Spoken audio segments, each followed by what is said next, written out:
Welcome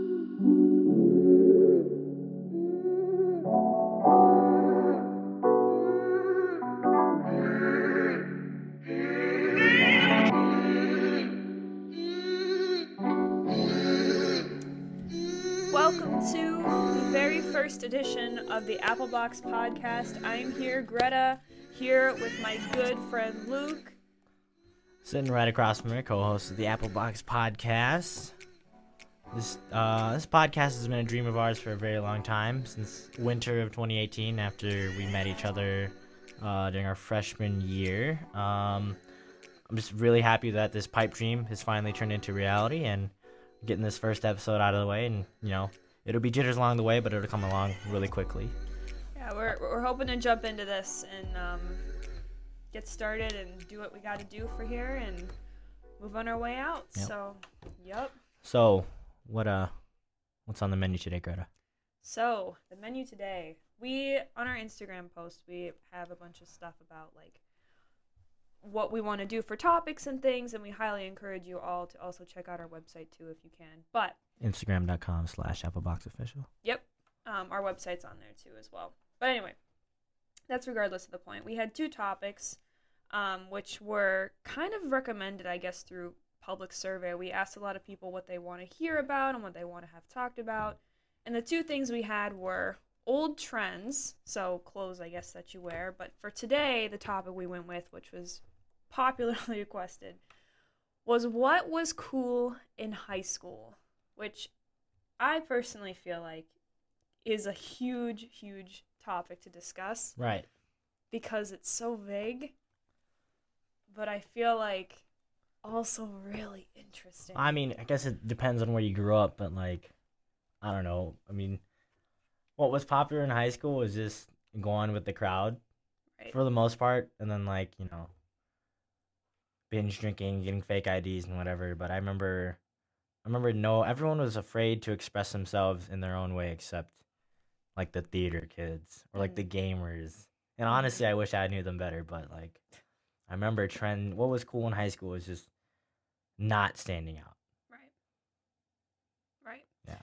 And that's interesting because I had to think a lot about like what was high school for me like. And high school for me was such a weird experience.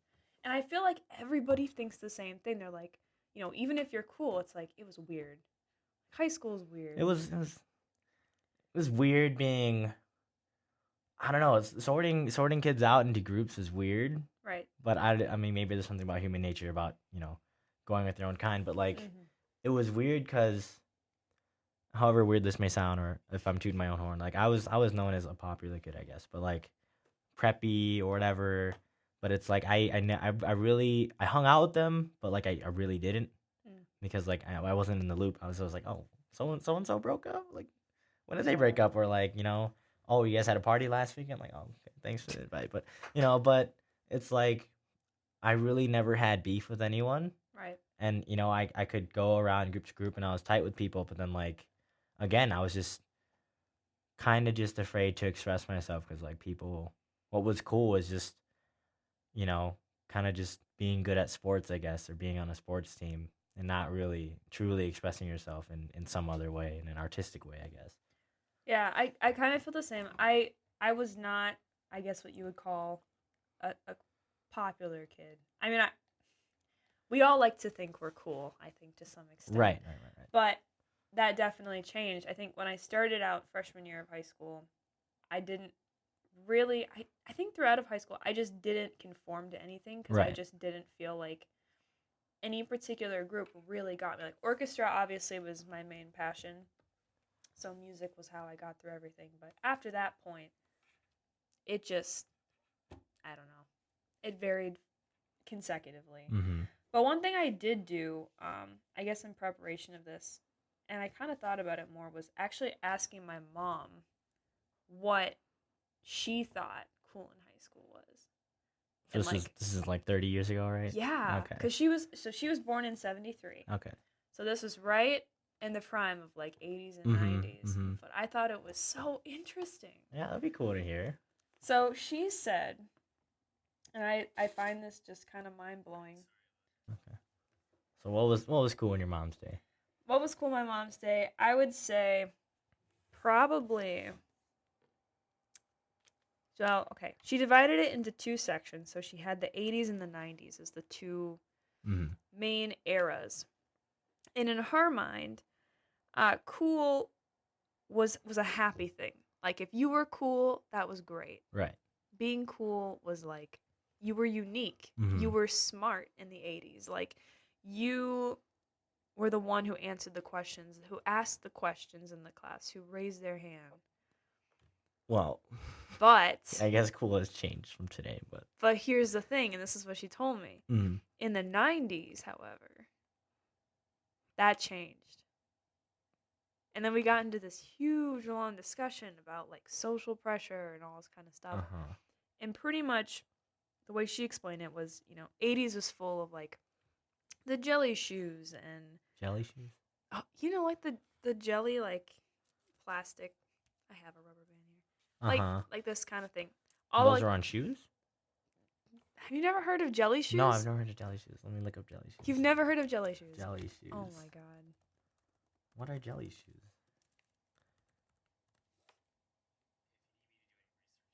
Those are jelly shoes? Those are jelly shoes. Okay, so I feel like I see these on like toddlers more now, so they were a hit in the 80s. Okay, so friend. So people who were cool were wearing these. Apparently. Okay. Obviously you had music, rap was a new thing, obviously, which is like cool. Right. So rap was new, all this kind of stuff, but if you were in school, right, and like you were, doing things, everything was happy in the 80s. Like it seemed like obviously you knew that people did stuff that was bad and all that kind of thing, but if you but generally speaking, in the 80s, it was a happy time. Yeah, I could imagine. For most people in the middle class life. But then it changed in the 90s. In the 90s is when the curtain, quote unquote, was lifted. And then you had all the grunge, the bad rap, the drugs. And then that's when literally everybody was just like, okay, well. So your mom was born in 73. Yeah. So she was 15 in what, like the late 80s? Yeah. So then she was 18 by the early 90s. Right. Okay, so she experienced like the very early 90s then. Yeah. Okay. But her siblings, which were both adopted at the time, both her siblings obviously were 90s kids. Okay. They were products of the 90s and all that jazz. So they were very much. I mean, we're 90s kids too. We are 99ers hanging on right. for dear life. Yeah. But MTV, she also said, was something that was a huge thing. Yeah. Because in the late 80s, going into the 90s, you were like a rebel if you watched MTV. Dude, my mom, I remember I was young, and I think I was like staying home one time alone, and like my mom was like, don't watch MTV. I was like, what's on MTV? But, I won't watch it. She's like, don't watch that channel. Yeah. I'm going to work. And I was like, all right, cool. That was my mom, too. Yeah, I was like, I don't know what's on MTV, but I won't watch it. I'll watch, like, Tom and Jerry or something. But that's so funny, because I feel like it's become such an irrelevant thing, too. MTV? I don't ever see. Well, I mean, there's Wild 'N Out. I guess. And that's cool, but, like, yeah, like, I remember Guy Code used to be big and all that, and Girl Code, and then there's other stuff, but I think Wild 'N Out's like the flagship of like MTV too. Right. But yeah, you don't hear much about MTV anymore. No. But for your mom, MTV was big. For my mom, I don't even know what the equivalent would be of MTV. Now? Now? Yeah. For her and for us. For us. Yeah, for us. So like, what's the equivalent of MTV? I mean, there's nothing really like if you watch it, you're rebellious. I don't know. That's what I don't know. I don't know. Unless you count like a horror film or something. Parents aren't even that strict. I mean, kids are smart enough today 13 to stream. Netflix? No, not Netflix. That's controversial. That's though. controversial. That's not rebellious. That's not, no. No, there's like nothing, like, if you're smart enough, most kids will probably be smart enough to just find movies that they can stream online. Like, right. And then, like. Well, that's a whole other concept, too, is the internet. Uh-huh. Because obviously. Well, yeah, it's fully fledged now. Right. But it was coming into fruition when your mom was young. Mm-hmm. Okay. Yeah, I mean. I think now, especially like kids are gonna get away with that because their parents don't know better. Like I know my mom doesn't know better than like, oh, I'm pretty sure my sister can find something online if she's smart enough. Right. But like, I think when we're parents, we'll know like, oh, I know you can find this online. Just don't be stupid, right? But like, there's nothing really rebellious, I guess. I think being rebellious is more like actually doing things now instead of watching MTV. Yeah. Because like, I don't know, without the internet, like kids were outside, so you were doing. I guess there was kind of a glamorization from MTV of like gangster rap or like rap like that and hip hop and stuff. But like, I don't know. I feel like being rebellious is like the same thing. Like, it's more so just actually going out of the house and doing stuff instead of staying in and watching stuff. Mm. I guess. Well, that's interesting too because I feel like that's where I feel like the definition of cool is such an interesting question because I feel like our generation is changing in the sense of like being rebellious, like you mentioned, Hmm. is just doing things that are actually more traditional to some extent. Right. Yeah. Yeah. It's It's more like, traditional. right, like if you're like a barber or like just something that's a trade that like no one does, like Hmm.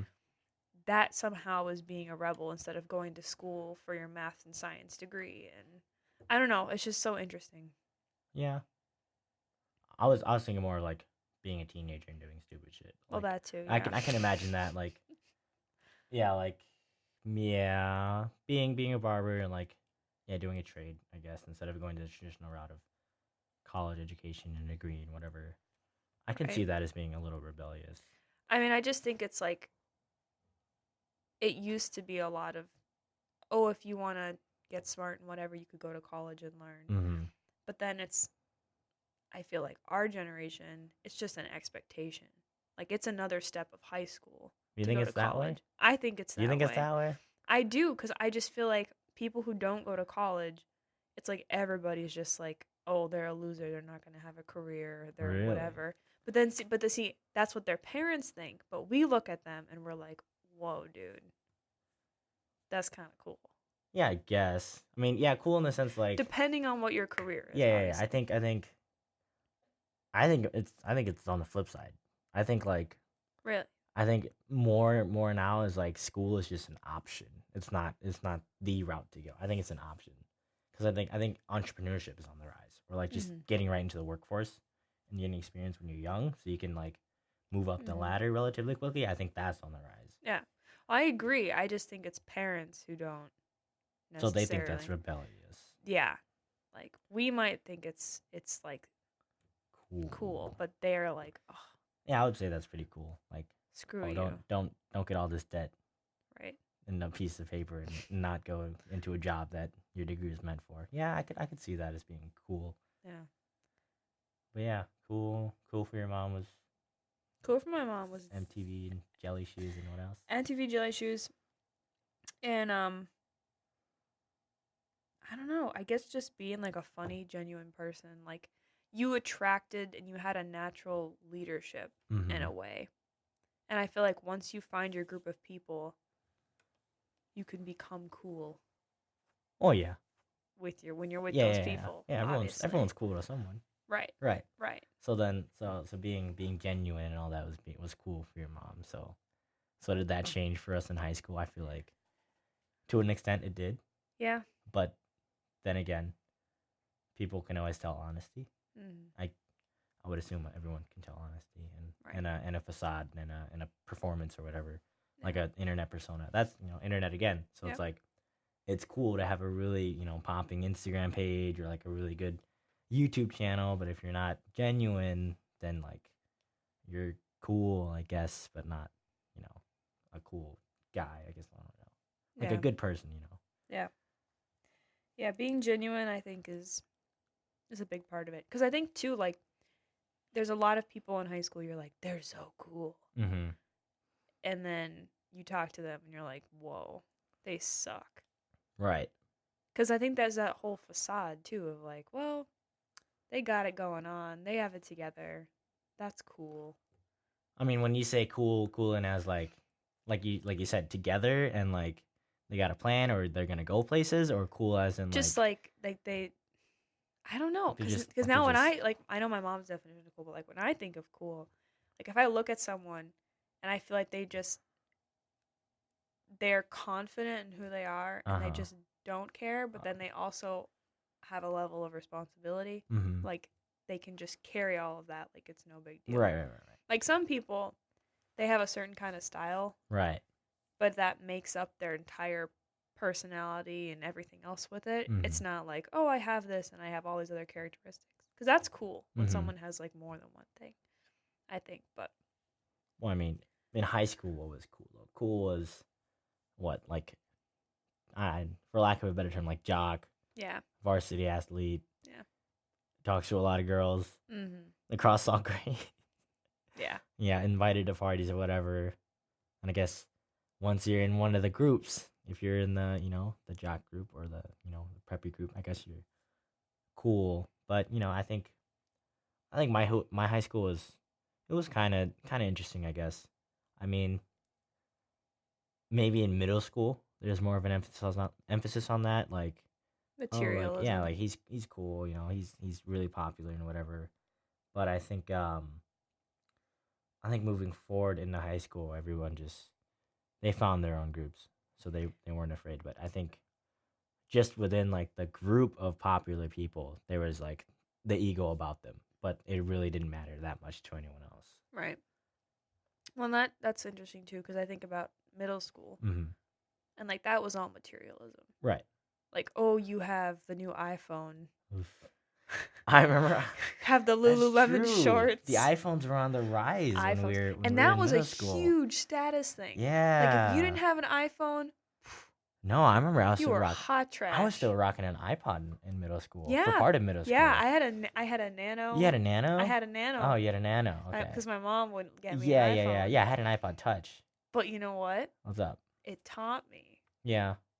Yeah, that's why you're not on social media today. I mean, I am. But I know, not really. but not really. Not when I met you. Not really that much. But it taught me though, because Yeah. I feel like I appreciated so much more, and Yeah. I looked past the fact of like obsessing over materialism and Mhm. stuff. Yeah, I think just part of how you were raised. Yeah. Yeah, because I Definitely. remember like, oh yeah, I have an iPod Touch, but like, I can still contact people. Right. What's the big deal? You can send messages over Wi-Fi and whatever, and then like, never do too much, never focus too much on materialistic things. Just make sure you're a good person and not an asshole to anyone. So Right. I think that is a big part of it. Yeah. I know for sure we're gonna teach kids like be a good person first, Right. and hopefully like kids don't get. I mean, kids are attached to technology today, but like you'd think that all kids have iPads now, and if not iPads, then Right. iPhones or whatever. Even my little sister, she's in 5th grade, and she's like, "When am I gonna get a phone?" And I'm like, Yeah. "You don't need a phone. I didn't get a phone until I was in 8th grade." Yeah, So, that's my sister. She's 5, 6 now. So, oh god, she's 6, and she's like, I'm gonna get a phone when I'm due to do, and I'm just like you don't even need it. no. You don't need it. Right. But that's the thing too of like when does that become normal? I Of don't just know. like I mean like is it just the next thing? Like Just getting younger and younger, getting phones earlier. I don't know. I mean is that just the next thing? That's cuz obviously cool in high school. Right. But like it's interesting because I'm watching my 6-year-old sister go to elementary school Mm-hmm. and I see all of her friends basically with just the silliest stuff. Right. And I forgot about that. Like Little backpack puffies you can hang on the okay, back of okay, your backpack. okay. Or like having a Barbie doll. Are they or asking just, for phones though? Yeah. Okay. Or my cousin has a phone. Or like whatever. And I'm just like but it's interesting because the small things that I feel like you and I were like, oh, we want to watch SpongeBob or like just small things that were cheaper Mm-hmm. and like actual genuine and like I'm not saying iPhones aren't fun because obviously are. Right. But like I feel like cheaper things, but Mhm. now over time it's just gotten so expensive. Yeah. Yeah, I don't know. I don't know if that'll become the norm. Like, younger and younger, you're gonna have phones, so you're expected to have a phone when you're getting into like middle school or like. Yeah. I think that's already a thing. Like, you're Mhm. expected to have a phone as soon as you're in 6th grade or whatever. Yeah. Yeah, even for us, that was the thing. Like, middle school, you're supposed to have a phone. But yeah, like I remember, yeah, I just remember like wanting to play video games and not even like want to get famous off Yeah. of playing video games. Just for fun. Yeah, just for fun. I remember like, all right, I got the new game for Christmas. Like all my brothers would ask for, whatever new game was coming out, FIFA, Call of Duty, Halo. I remember playing all those, playing through the story mode, and we didn't even have online, or like we weren't even focused on getting big off that. And so, that goes back to like what's cool now is being cool now is going viral. Yeah. Going viral on Twitter, Just on being YouTube, the next on Instagram. Yeah. Nikki Vicky of Nikki Vicky. Oh Lord. Nikki Vicky. You don't know this? Nikki Vicky? You mean Woe Vicky? Yeah. That's not Nikki Vicky. It's Woe Vicky. Isn't it? Oh, I'm thinking. Oh God. I'm thinking Woe Vicky. Okay. Who are you so thinking? there's a brand called Nikki Vicky, which There's is a brand. It's anyway. It's a long story. Okay. My brain just did something really funny. Okay.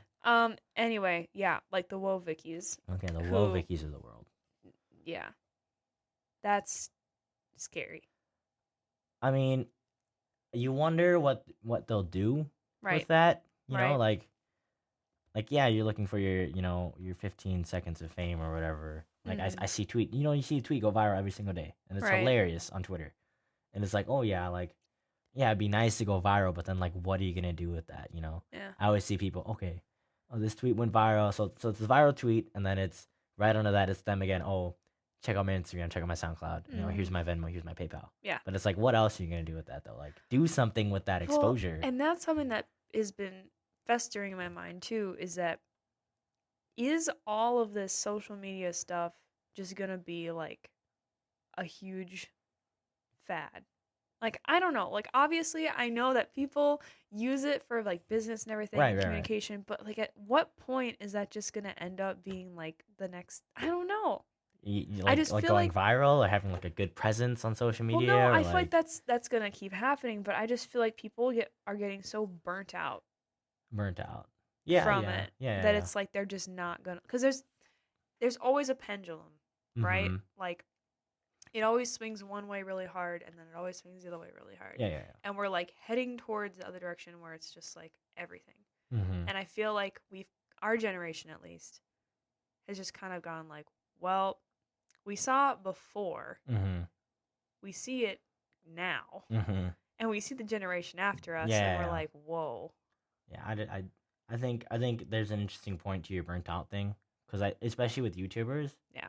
Like the big YouTubers that I know we grew up with, like that's like the first generation of like big YouTubers, like the golden era of YouTubers, like Ryan Higa, PewDiePie, Smosh, like all those guys, and they're all like retired now. They're like getting burnt out. They're like, oh, I want to create content on my own. I want to, Rip Vine, but yeah, like I want to, they're like, I want to take a break, or I want to do content this way instead of making content that I know people are gonna watch, instead of like fulfilling what they want to do, like artistically. So it's like, what's cool, what's trending. So you have to be on the trend, but it takes away from being genuine, and I think that's like to the detriment of all people, and just like developing yourself as a person, because you're focused on being viral and being trendy. But like, what are you gonna do with that? So what's Woe Vicky doing? What's Bad Baby doing? What's her name? The short, chubby little girl on TLC. What was her name? Honey Boo Boo Child. Like, what are all those people doing?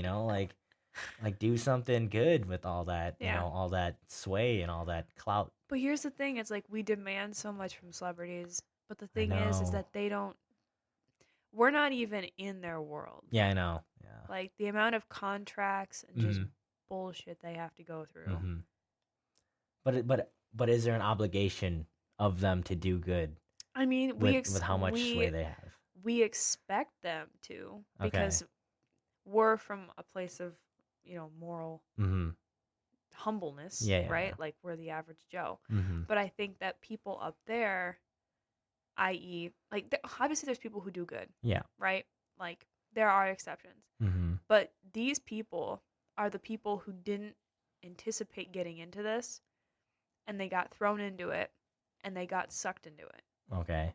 And there's just no way, like, it's hard to explain to someone. Like, I'm sure if you went to them and was like, hey, listen, and I had like a good long conversation with them about it. Mm-hmm. I was like, hey, listen, do. They probably would do something. Mm-hmm. But no one's telling them that. Right. Because they're just being used.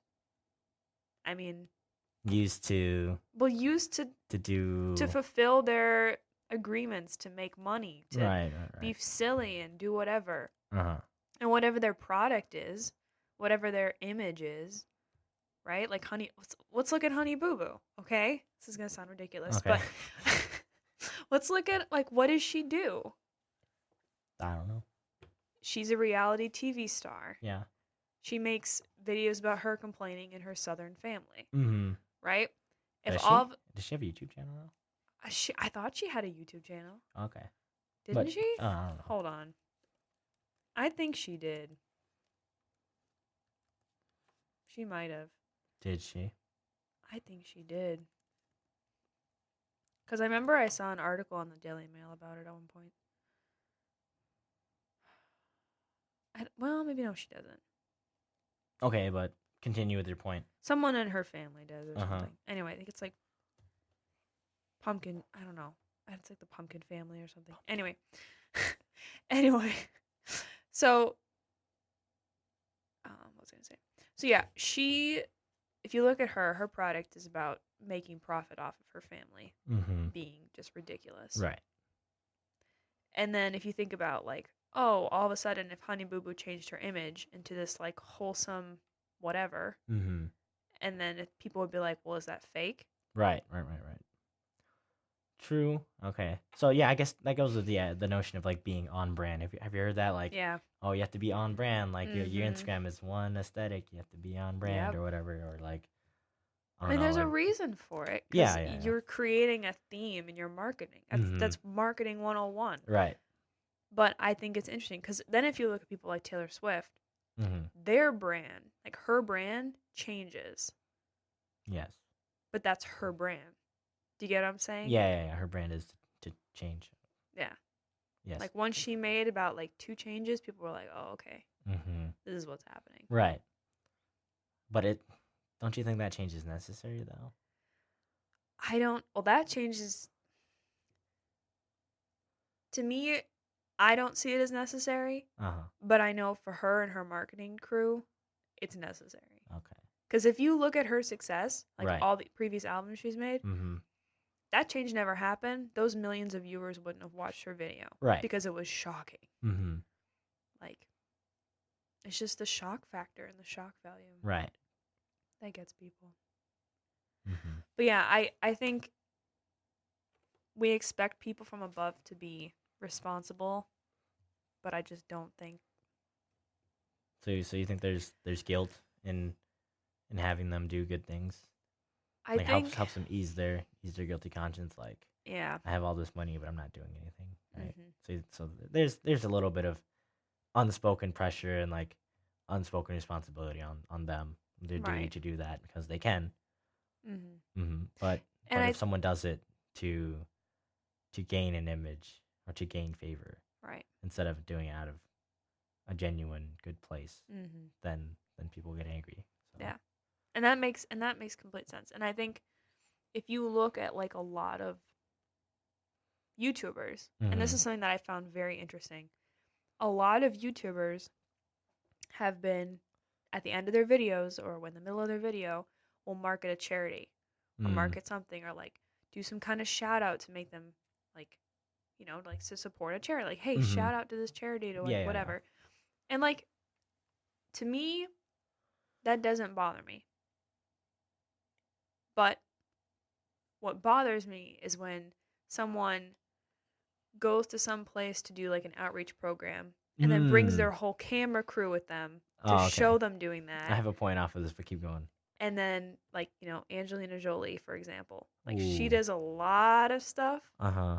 And like, that's fine. Like she's done a lot of great stuff. She's filmed some good movies, but like it's not from the people that were making this. This is her making the movie about them. Like, so you think she's a good example of doing good from a genuine place? From a genuine place, but it's so on the fine line. Okay. of being not. Uh-huh. But it's the fact that she's kind of gone under the radar Yeah. and only done this for Yeah. so long. Like she's producing her own movies. Right. Right. Right. Remember when she adopted all those kids Yeah. too? Yeah. That was a Yeah. huge thing. Versus, okay, Madonna, for example. Madonna. She doesn't do crap. Okay. Okay, so I'm gonna backtrack to your little they do their outreach thing and they bring the camera crew. Yeah.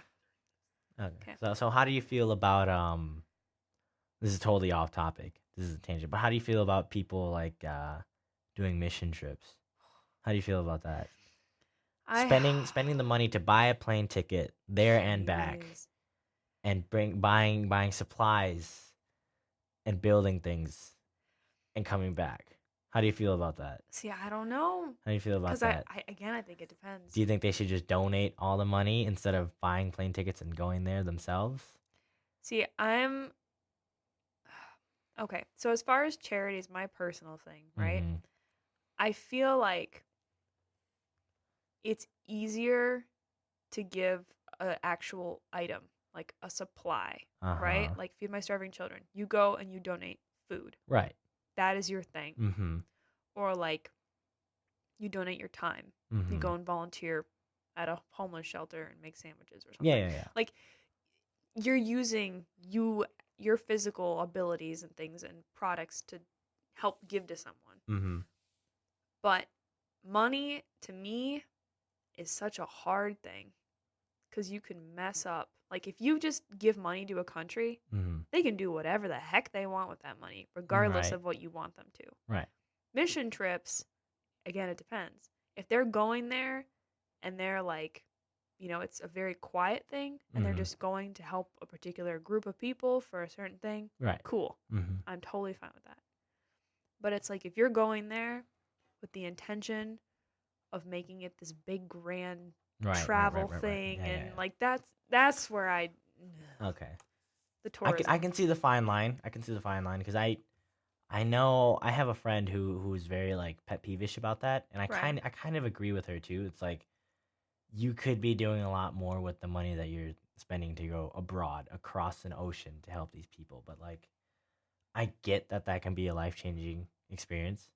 I get that, but it's like yeah, maybe go once every few years instead of like go every year or whatever. Like I don't know. I feel like you can just do a lot more with the money you're using on travel expenses. But again, I agree with the point that you're saying like money is a hard thing and it can be easily messed up and go to the wrong places. Yeah. I was just wondering what your thoughts on that were. But no, it's a very interesting topic, and I think like for example, one thing that I recently learned about, and I can't remember where I found this. I feel terrible. I'm a person of resources. Oof. I like knowing where citations are and everything. But anyway, basically what happened was a few years ago, the Obama administration decided that it was cool. Let's get political. Keep going. Here we go. I pulled another apple out. Right. Oh, going. Okay, anyway, so the Obama administration decided to give a bunch of money to all of Iran and everything to try to help build up resources, right? Mm-hmm. And that was like a big thing. Like, we're going to help the Iranian people and help them. Was that when they're restructuring the government over there? Yep, because right after we had a bunch of drone strikes, and then they were like, oh, well, we'll just give them all this money. Mm-hmm. Well, guess where all that money went? Al-Qaeda. That. And then what happened, though, is most of the U.S. money went to U.S. companies there building houses and rebuilding infrastructure. Okay. So we sent the money from here to companies from us there to rebuild super expensive homes that no one could live in because literally everyone left. So then it made the economy bad, or not good? Okay, because good. We weren't. So we gave money to them. Mm-hmm. So then their government was like, "Oh well, we can't really do anything with this money because it's supposed to go directly towards infrastructure." Mm-hmm. And when all of the U.S. infrastructure companies at the time, like big things, trying to build buildings, all that money is going there. Mm-hmm. So that they are building the buildings, which is a U.S. thing. So their economy is not benefiting at all by that. Mm-hmm. That's the other thing, too, because it's like, was that our mission to go build stuff? I don't know. Or should we have done less and just left. Right. And that's again where it's like with countries, like how much do we want to be the world's police and get involved with, like you said, like the mission trip situation? It's like, okay, churches and organizations doing things to help, people in the world. That's cool. But it's like world leaders trying to get involved and help small people. Like it can happen, but at the same time, it's really hard. Yeah. I don't know. You make a good point. So what's cool? Jeez.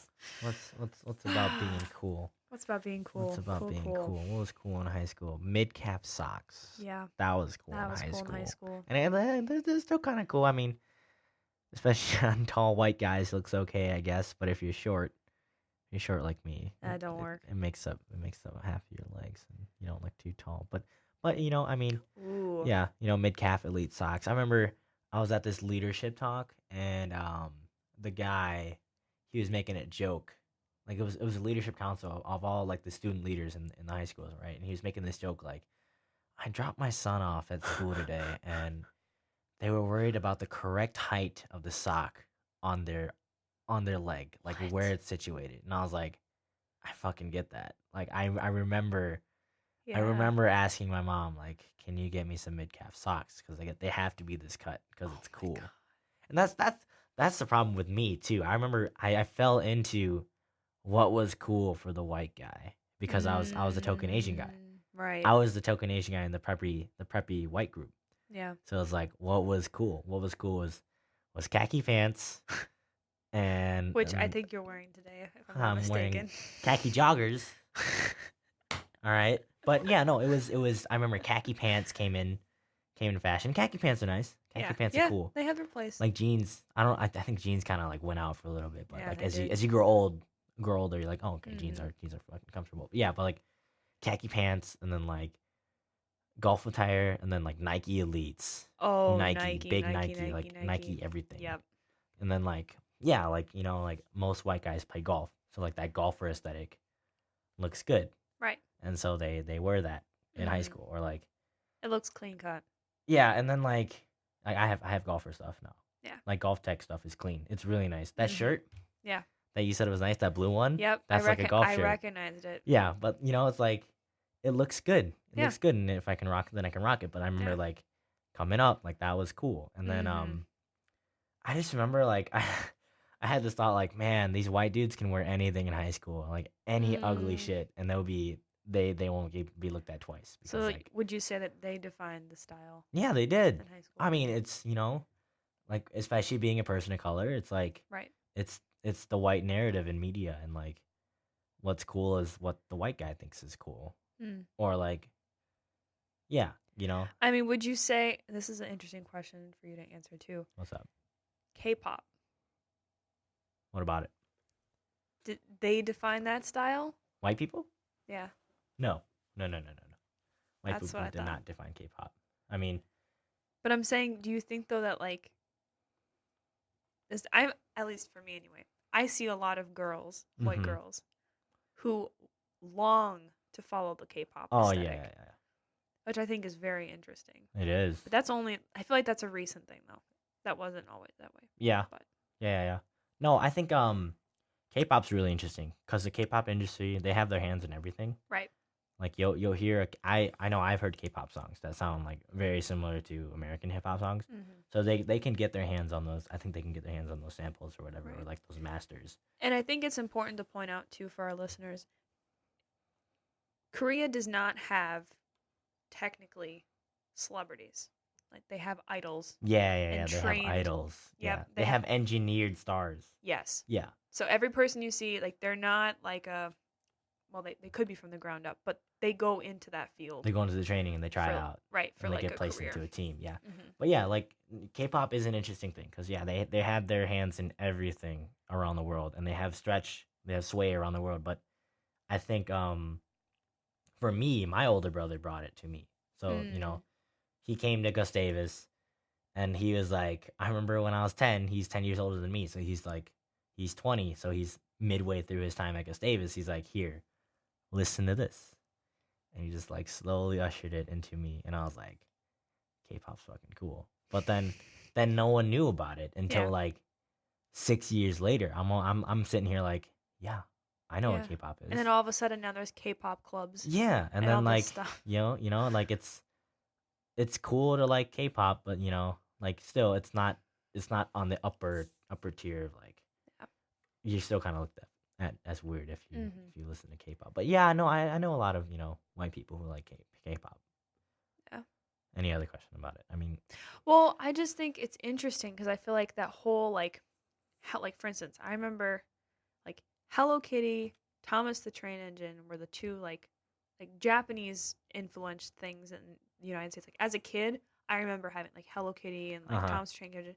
But like now I feel like the Thomas the whole Tank Engine is Japanese.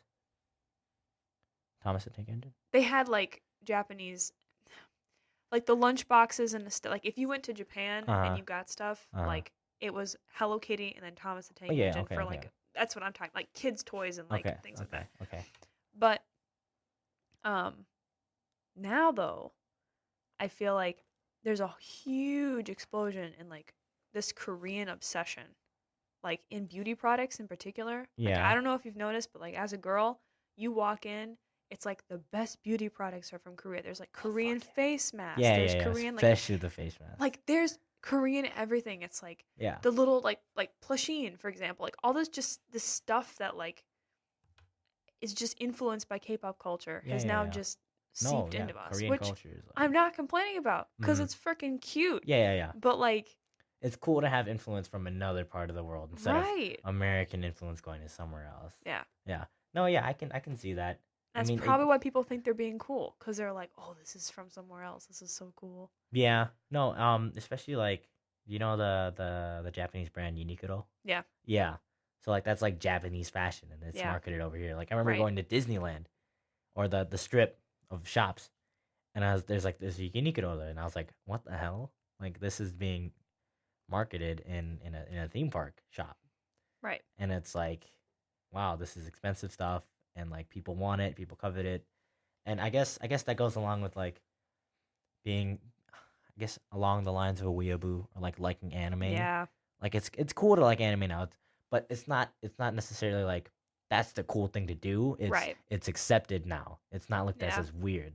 See, I think that's the thing too. There's two different like definitions of cool. Like what makes you cool is you are playing a sport. Is you're you're popular. You're invited to things. But then like, oh, it's cool to do this now. It means it's accepted. It's not looked at as weird. Well, that's what I'm saying. It's a fine balance, and I feel like the person who is cool is like the jack of all trades. Mm-hmm. Like they're dabble in some areas, but they don't dabble enough to where that is who they are. You know what's funny? My Instagram caption is a little bit of everything. Oh god. So it means I'm a jack of all trades. Hashtag I'm cool. Greta said it. No, but yeah. I'm rolling mad right now, just so you know. No, but yeah, like I like to I do a little bit of everything. Yeah. Yeah. To be honest, I do. But yeah. I think it's just I don't know. I think it I don't know. I think being a well-rounded person is something everyone aspires to be. Mm-hmm. And I think when someone's able to do that, that's like, whoa.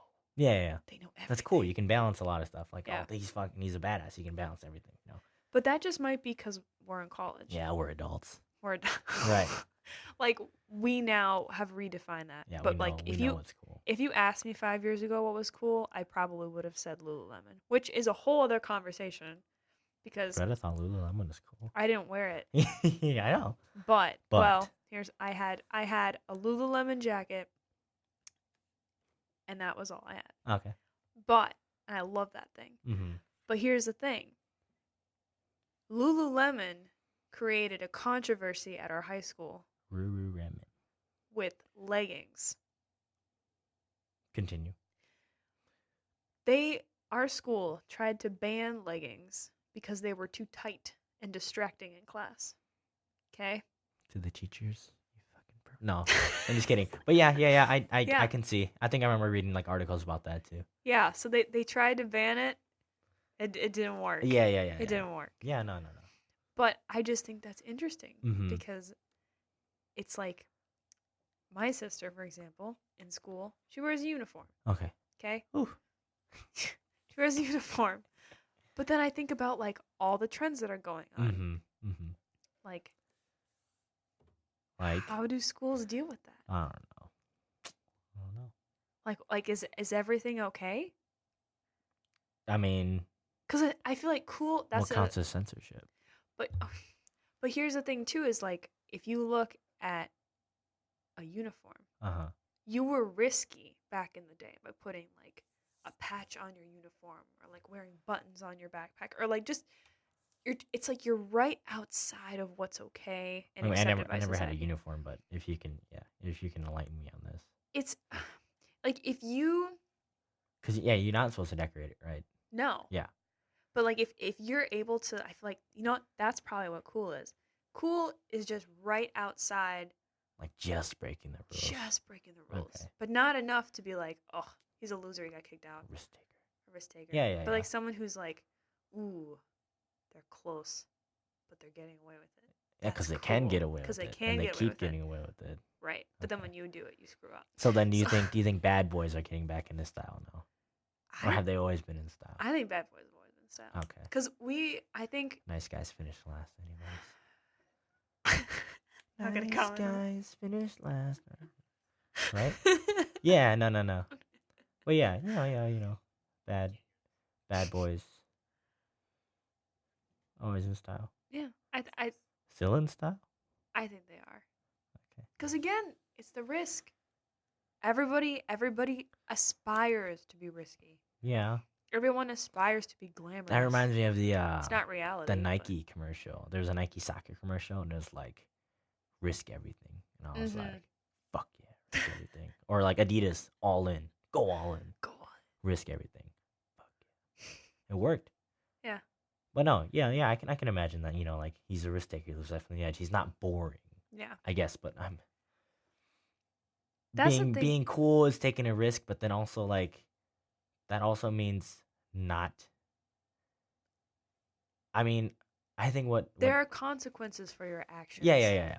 And that's the thing that I'm saying is like the idea of being risky is so much nicer than the reality of it. Just like the idea of being famous is so great in comparison to what it actually. Yeah. Our idea about what that is, that we make, is like, whoa. Yeah.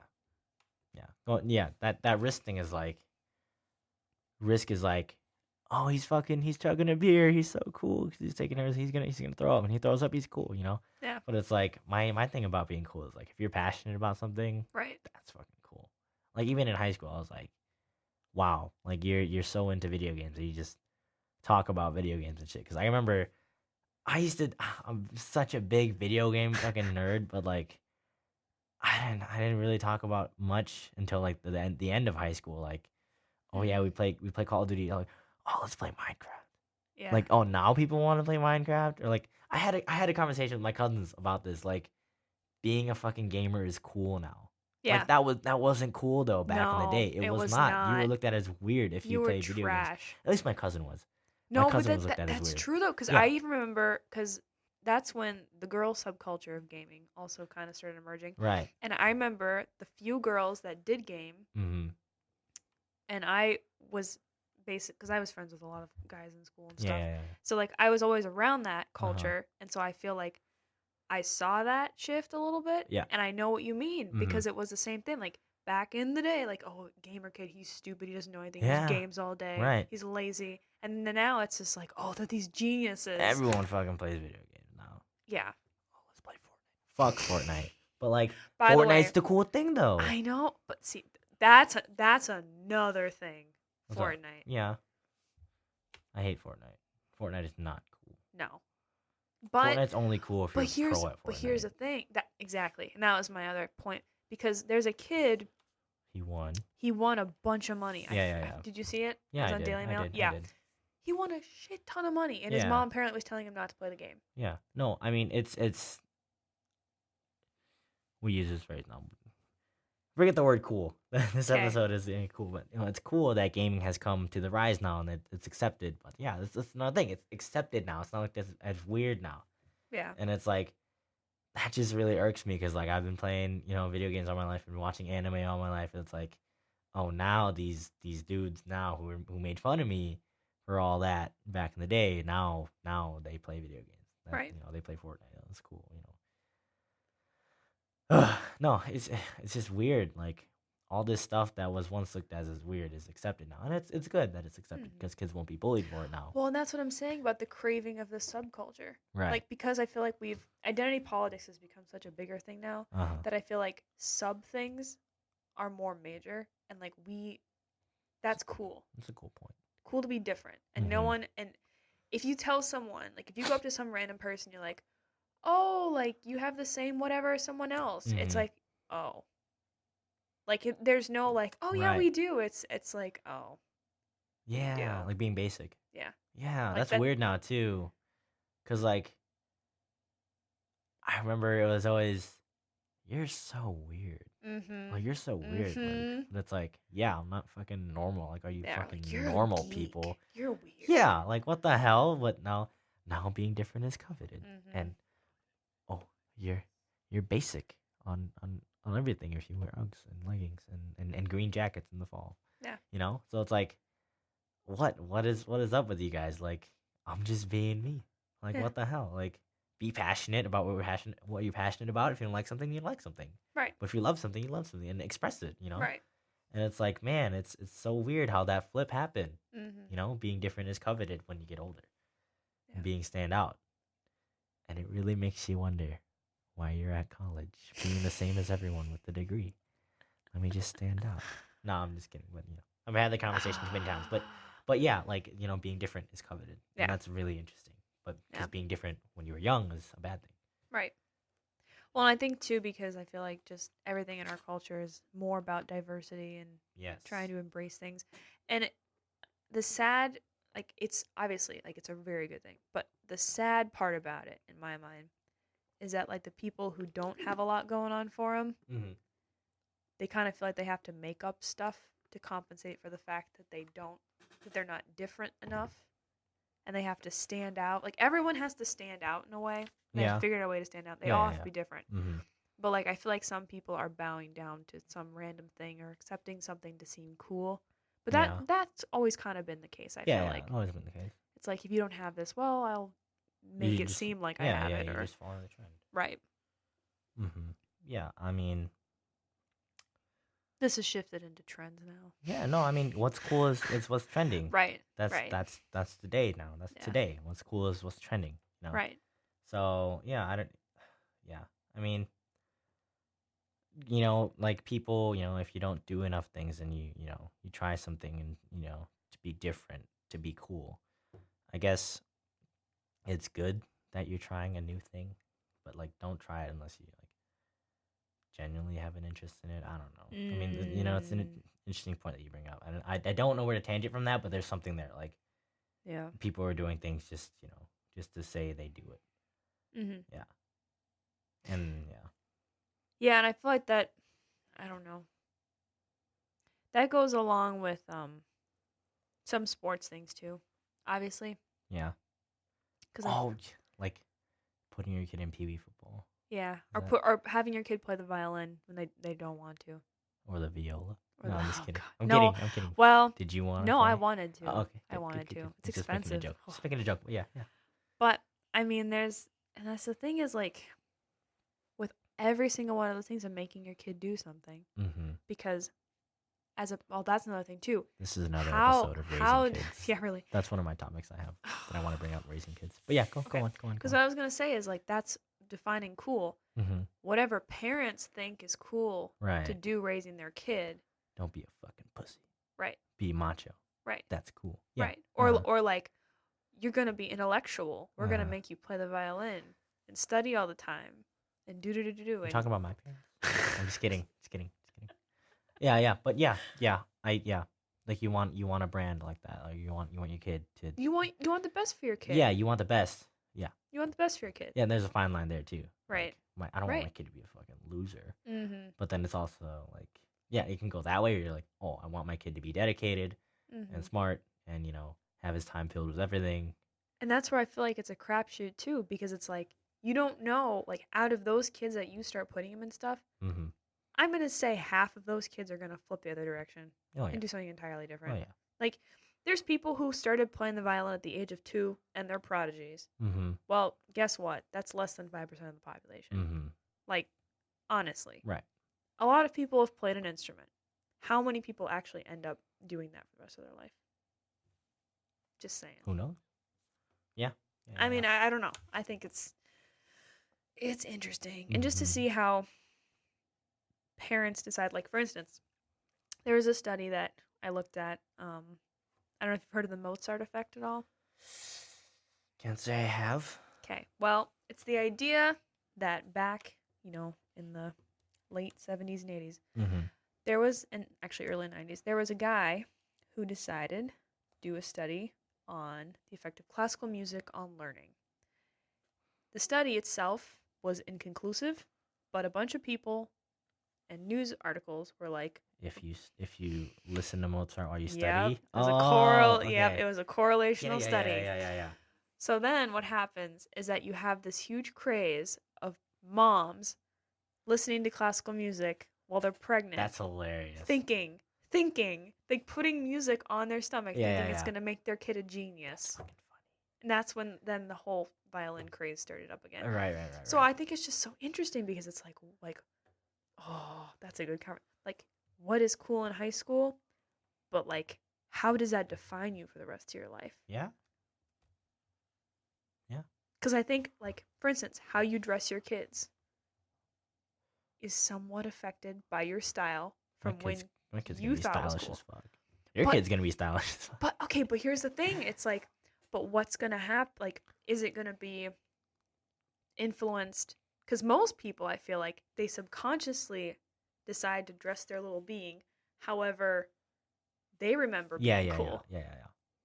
Right? But I mean, when we become parents, are we going to be paying attention to trends? That's the what question. I don't know. Yeah, I don't know. I would like to think so, but also I don't think so. I think it's going to be that whole like we love like 30 years before we love that style. Yeah. So I think that's going to be the thing. Like if we're going to go back to what we were wearing, like this is cool. This was cool back in my day. Walk into any store now. And they got windbreakers. They got It's bell bottom the 80s jeans. trend. Yeah. 70s is back, by the way. Yeah.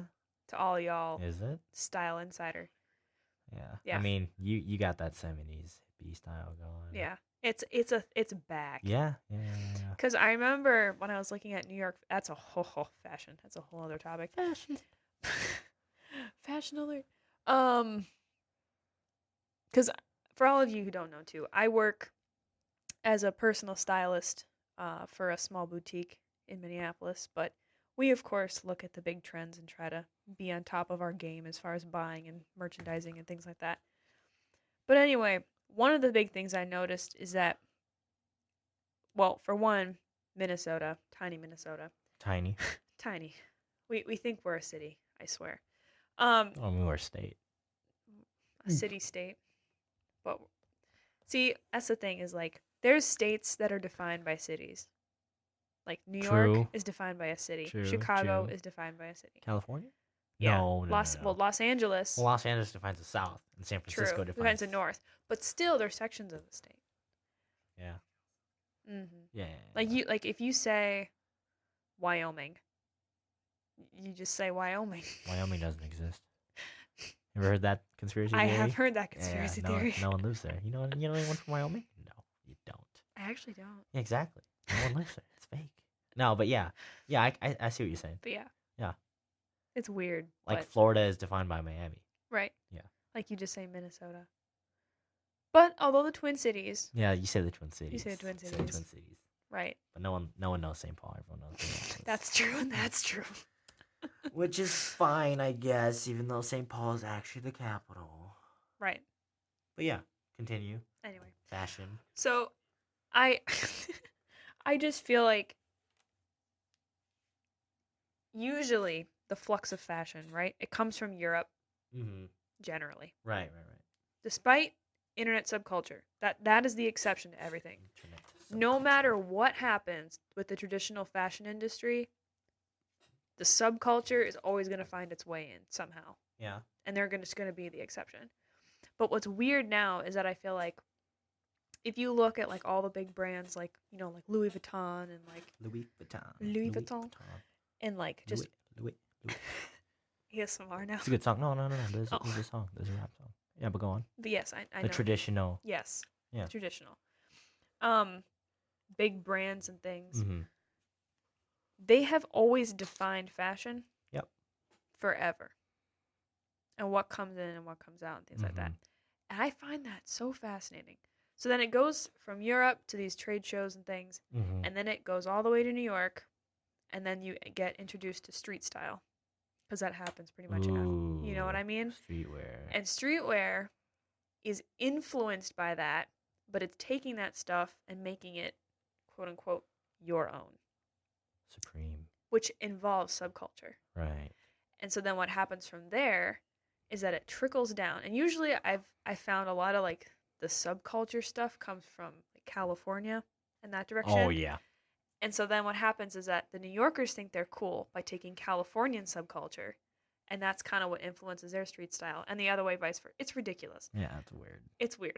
So they both are trying to like be cool by doing the other thing. Right. So then by the time it gets to Minnesota, it's usually not cool anymore. No. It's just a mix of everything. Right. That's why you get Uggs and scarves and just the weirdest. Did you know that Uggs originated in California? Where there's barely any snow. They were surfer shoes. They were surfer shoes. Oh yeah, because I know UGG is more than just a boot. But we know Uggs as boots. Ugg Australia, because that's where the Australian sheep or whatever. Yeah, but we know Uggs as boots. Right. Yeah. And that's why I think it's hilarious. Yeah, These surfer shoes that everyone's wearing in the middle of winter. Like, I understand why, because they're warm. But, like, I think it's hilarious. But they had boots on like that out in California? I'll look it up. They had the UGG boots that we know and we grew up with. Yeah. On in California. Surfing. For surfing. Yeah, I remember, because, okay, so I used to work for a shoe company too. Yeah, I had to do a program where I learned about all these shoe companies. And I remember I was like, what? They used Uggs for surfing. No, not for surfing, but like for surfers. For surfers. Like after you surf, you wear the like Ugg boots because they're soft and warm. And the ocean's cold? The Pacific. Okay. It's freezing. Yeah. I guess. That makes sense, I guess. I forget where I'll see if I can find it. How the fleece line Ugg boot became the essential surfer, the Los Angeles Times. What? Baggy jeans and Uggs. Don't like his baggy jeans. But that's just fascinating to me. Yeah. And it's funny because right here, the New York designer Isaac Mizrahi, whose fascist business started, they started to notice UGG, and apparently that's what got UGG into being involved with Nike and all this kind of stuff, which probably influenced our Minnesota culture, because we get it from everywhere. Yeah. Our fashion's weird. I feel like myself. But flannels are an exception, because this is where I was going to go next. What's up? Is that they both come from each side, but the thing is that fashion, like what you said about the 30 years thing, like it just goes back another 30 years. Yeah. So like whatever happened, fashion wise, like now we think is cool. Yeah. Like 70s fashion now, it's cool all of a sudden. Yeah. No, I think personally myself, like I think. Remember Janko jeans? Janko jeans? Janko jeans. I think for me personally, like I try to emanate a sort of like Californian swag style, like joggers and a button down and all that. Like I feel like that's very Californian. Like I would, you'd see that in California, but like it has influence here. Right. Especially being Hmong, and there's Hmong people in California and all that. Well, and that's the thing, is I feel like that's one cool thing about Minneapolis that distinguishes itself from a lot of other places, that you can wear literally anything here. Right. And it's and people fine. think they wouldn't think twice. No. Yeah. No. Yeah, that's a good point. It's a really good point. Going back to being Hmong, that's the thing too. But like, what was cool for Hmong people in high school? Well, here's the thing for you too. That's very interesting. Mm-hmm. A lot of Hmong people also live in California. Yeah. Yeah, so they bring that style up here when they come to visit. Right. Yeah. No, but what was cool for Hmong people in high school? That was Yeah. what was cool for Hmong people was playing in big tournaments on sports teams. Mm. Going to play soccer or flag football. Flag football is gigantic in the Hmong community. Volleyball. We play a bunch of volleyball here on Yep. campus, Hmong kids. Yep. Yeah. And that and gaming. But yeah, like just going to big tournaments, big Community. celebrations. Yeah, big communities, stuff like that. Go holler at the cute girls, give them roses, all that stuff. That was cool. Yeah. I did it. It was a Yeah. lot of fun. I looked really stupid doing it, but it was fun. But yeah, that was the cool thing. Like, oh, you're not going to J4. What are you doing, man? Yeah, and you're not going to the Hmong New Year. Like, what? Come on, man. Like, you gotta be cool, man. Yeah. I remember there's like a Facebook. Facebook's cool for Hmong people. Oh, you told me about this. Facebook is the Hmong people's Twitter.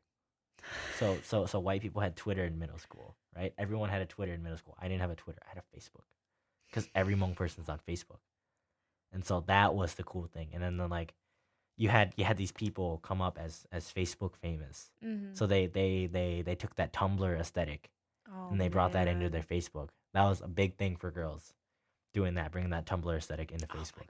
And so you had these people, posing pictures and all that, and like making these deep ass statuses and whatever, and they're like fucking philosophers on Facebook. And that was the thing. That was the cool thing, being Facebook famous. And so like, I remember like I had the slightest taste of that, and I was like known in the community. Like, I remember me and my buddy, he was part of this dance crew that was kind of big in the Hmong community. They won the talent show at the state fair or whatever, and then like they're good at what they do, but I don't think they're together anymore. But like, we were chilling, and then like at the Hmong New Year, there's like the spot where like anyone who's anyone is hanging out in this corner, like on this corner, fucking, I don't know why, but it's like just the entrance to the floor, and anyone who's anyone is there. And I remember we're seeing all these people like, oh, I know that person. That person gets a bunch of likes on Facebook. I know that person. She's super pretty. I know that guy. He plays ukulele. That guy, he takes pictures. And I remember like, it was like one of the girls who was really pretty, has got a bunch of likes on the picture. Is like, oh, I know you. You're Luke. And I was like, you know me? I guess. Oh, I remember we went home, or we walked away, and I was like, dude, we got recognized today. I was like, damn, we got recognized. And it's so funny looking back at it now, because like, I see all these 13, 14, 15, 16-year-olds on Facebook now in the Hmong community, like thirst trapping. They're thirst trapping them, and like, oh, you're gonna catch a case. All these older guys liking their photos, and it's like, yeah, that's cool, but like, what are you gonna do with those likes? Put them on your resume or something? Yeah. Or like, what are you gonna do with all this power? What are you gonna do with all this attention? Are you gonna do something good with it? And see, for the white folk, that's Instagram. Yeah, but that's my little tangent about Hmong people. It's so funny. Just the whole Facebook community thing is that's like, hilarious. It's so interesting. I should go back and think on it. Like, remember MySpace? I was never on MySpace. We were too young for MySpace. I was too young for MySpace. You had a MySpace? No, I didn't have Okay, MySpace. yeah, we were too young. I didn't for have a MySpace, but I knew people who did. Yeah, my older brother had a MySpace. Right. And it just disappeared. Yeah. But no, it was like, I remember what was cool for him, it's funny because he's the one that people compare me and him the most. Yeah. Like, oh, you look just like Ollie, or yeah. For me, dude, it's so weird. I find myself laughing like him and talking like him more and more every day. That's terrifying. It's fucking weird. I hear his laugh and my laugh, and I don't like it. But yeah, like now I see what people mean. But yeah, like for him, it was skater style, grunge style. That's the 90s. Emo rock or whatever. You know, like lifting like the curtain. Secondhand Serenade or My Chemical Romance but for him though, like growing up in the 90s is a very interesting thing, because hip hop and emo, grunge, rock, and pop was coming in. So he had a taste of both. Ooh, good question. He was obsessed with both. But go on. So with your brother being in the 90s, this also is something my mom talked about, but how it used to be cool to be smarter in a way. Like in the 80s, it was like, oh, if you could do this one thing and do it really well, like you said, that was cool. Yeah. But 90s, with the whole drug culture and grunge and rap, it was like, you were cool if you didn't do that. Yeah. Because that was expected. My brother was a fucking rebel. He was a rebel. Did he not do his homework? Yeah. No, he was smart. He had potential. The thing is, he had potential because for him, it was like, you know, play soccer. He's good at soccer. He's amazing at soccer. I didn't get to see him in his prime because I was too young. I forgot about it. He was amazing at soccer, and he was good looking. So it's be good at soccer, skateboard, listen to the cool music, get the girls. Yeah, that was him. And like high school couldn't mean less to him. Like he kind of didn't care about high school. Like he Because how old was? Well, he would have been in high school. What year was this? Like mid 2000s. I think he graduated in like 2011. So he's like 6 or 7 years older than me. So like for him, like he like cussed out a teacher, one of my teachers that I knew and stuff like that. Like he got like beat up one time, and then like there's like some sort of like little gang war between like him and his Hmong dudes and like these Mexican dudes at the school. But like he couldn't care less about high school. Wow. But that was cool. He was a slacker. That was cool. He was cool. He was chill. He could drive. He could skateboard. He listened to good music, and he was good at soccer. So for him, I think profiling him, he's like a little bit of everything. A little bit of preppy. A little bit of slacker. A little bit of skateboarder. All that. And so like that was cool in his time. But then come college, like he's really like he's on his track to get his master's. Wow. So like complete flip. Yeah. But like yeah, that was cool for him in high school. You know, it's so interesting too, because I feel like there's so many parents who get so scared when their kids, like in high school, aren't the most. They know they're smart, but they're not doing all the right things. I mean, especially being first generation Americans, right. Education is the only thing you know. Exactly. Yeah. So my parents are like mortified. Yeah. And I understand that entirely. Yeah. But it's like, I almost feel like you shouldn't. I don't know. You don't know. Like that. You wouldn't know. But he's a genius. All of these people, like if you look at quote unquote slackers in high school, usually, not all the time, there's exceptions, but usually they have a change of heart. Yeah. And something happens. Of course, yeah. Because reality smacks them in the face. It's a hard wake up, but when it happens, it's like. Yeah, it's just crazy. Like my brother's on this track to get his masters. What the hell? Like, this guy out of everyone is pursuing further education in our family. What? Yeah. Well, yeah, that's crazy. Like he he liked rap music too, because it was cool. Lil Wayne was cool. Everything was on the come up. MTV The new was cool. Kanye. Yeah, and then I remember. Because he bonded with me over like music and soccer, right? And so I remember he took me into he'd always burn music on the CDs, and he'd be like, "Let's go to the car right now. We're gonna listen to this." Because you never knew if anything sounded good if you couldn't blast it in the car. Right. That's how you know if it was good. He's like, "Come on, let's go listen to this in the car." And I remember listening to like Eminem. I remember listening to Jin. I remember listening to Lil Wayne. Like all that came from my older brother Ollie, and he was like, "Come on, let's go to the car." And I was like, "All right, we'll go." And then I was just exposed to that from him, and I was like, like now I realize, yeah, he had a lot of influence on me, and it's like, wow, that's crazy. But yeah, he was into like My Chemical Romance and all that emo rock stuff like that, and rap. So yeah, and that's the thing too. I find myself listening to music of my older brothers. Because that was cool in their day, and so it's like that's cool to me. Because my older brothers are cool to me, obviously. So I listen to their music. See, that's so interesting. Because I'm technically the oldest child. Yeah, technically. That's why I'm like. See, I wonder what your little sister would do. I know. Do you show her your music? No, there's too much of an age gap. Well, no, I mean she listens to like swing with me, but like okay. There's nothing that, because that's just it. It's like I'm like scared to be too involved. Yeah. Because like I don't want to influence her cool, but I know I'm going to. I find myself. She thinks it's crazy that I longboard. It blows her mind. Really? It blows our mind. And I only really use it for transportation purposes. Like, I Yeah. don't do a lot with it, Mm-hmm. but that's fascinating to me. You think she'll get in a longboard? You Probably. think she'll get in a swing? Or some form of Oh, dancing? oh, definitely. Okay. Viola? Definitely. No. Okay. Nah. No. She's a singer. Is she? Yeah. Okay. Yeah. Yeah. I remember what was I gonna say? I was gonna say,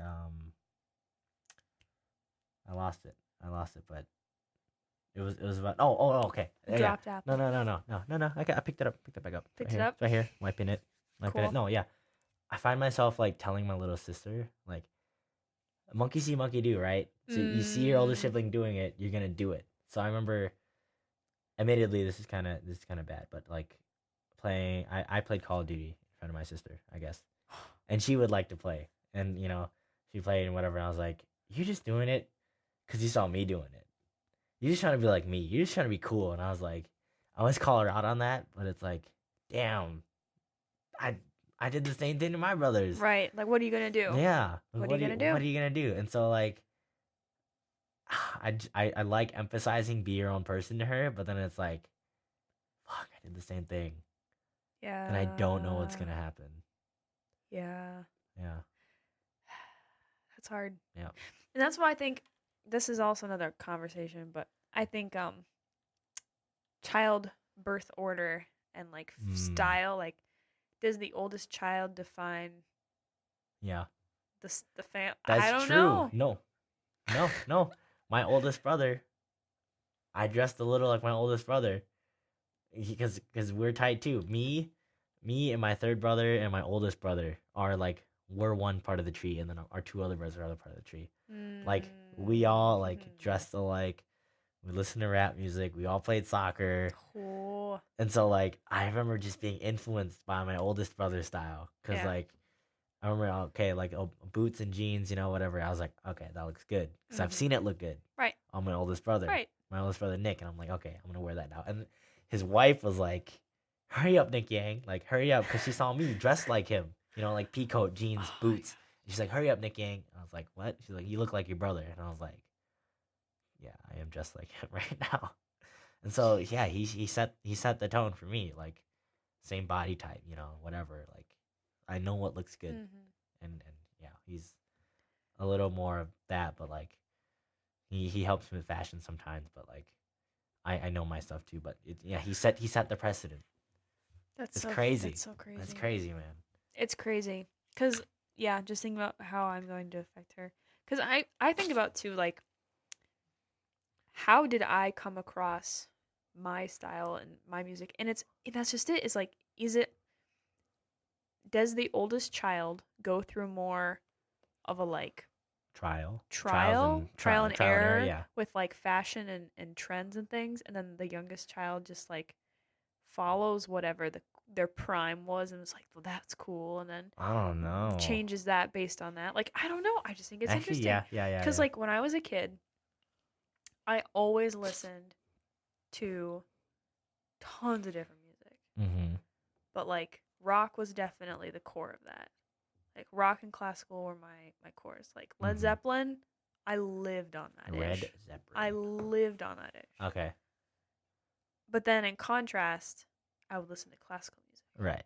Which is two very interesting subcultures combined together. Yeah. But kind of makes sense. Yep. Because it's all music. But then it's like, after that, what did I go to after that? Oh, then I was into sports. And then I was in that whole subculture. Oh, you did a lot of sports. Yeah, I did. That's right. And then after that, then I went to like, oh, well, I need to be in like more arts, dark, grunge. But then it changed to like towards, I guess you would call it, not. I don't want to say like hipster. No, I'm just kidding. Yeah, well, but that's hipster. What is hipster now? That's a conversation. Cause we already had part of this conversation. Yeah, because I remember I switched over, and then eventually it was kind of just like a whatever, and then I had an epiphany where I was like, you know what, I'm done, and that created my current. So style. did you dress like this in high school? A little bit. I'd say about halfway through senior year. Okay. Yeah. Same. Yeah. Actually, no. I always tried my best to look good. People were like, why the fuck are you so dressed up? It's high Yeah. school, but it's like be presentable, asshole. Right. Right. Says Yeah. the dude in sweatpants. I mean, I remember people showing up to school. I remember when leggings became a thing. My mom refused to let me walk out of the house if I didn't have a longer shirt on, or like something covering, or like sweatshirt or something, Mhm. which I totally understand. Yeah, of course. But like, especially once I got more in the academic sphere of things in high school, I was like, no, it's dope to dress nice. Yeah. Because then people are like, whoa. Yeah. Like, damn, you're killing these outfits. Yeah, like you're professional. Yeah. You're an adult. Yeah. I remember always. I was told once. It's cool to be an adult until you become one. I was told once by my ex-girlfriend's friends, like, you're in 8th grade. You're just like you're in college. Like you're just like an adult. And I was like, yeah, I guess. But looking back, yeah, it's because I dress like my older brothers. Mm. I get adult style sense, fashion sense from my older brothers. So I always remember dressing older. Right. Yeah. Well, and that's another thing too is like men's fashion versus women's fashion. Hmm. Because I remember I had a conversation with one of my friends, and he was like, I feel like for us guys, it's easier because we have 3 pairs of pants, 2 shirts, and a few pairs of shoes, and we can make an infinite number of outfit combinations, and no one really notices except for maybe some other guys. But like girls, Actually, no, that statement is so true. I was gonna say false, but no, that statement is so true. No, that statement's very true. You don't know how true that is. That's true. Holy shit. Dude, yeah, no, that's so true. No, the way you said that, after you said that, that registered in my head. Fuck yeah, that's true. yeah, Yeah. it's crazy.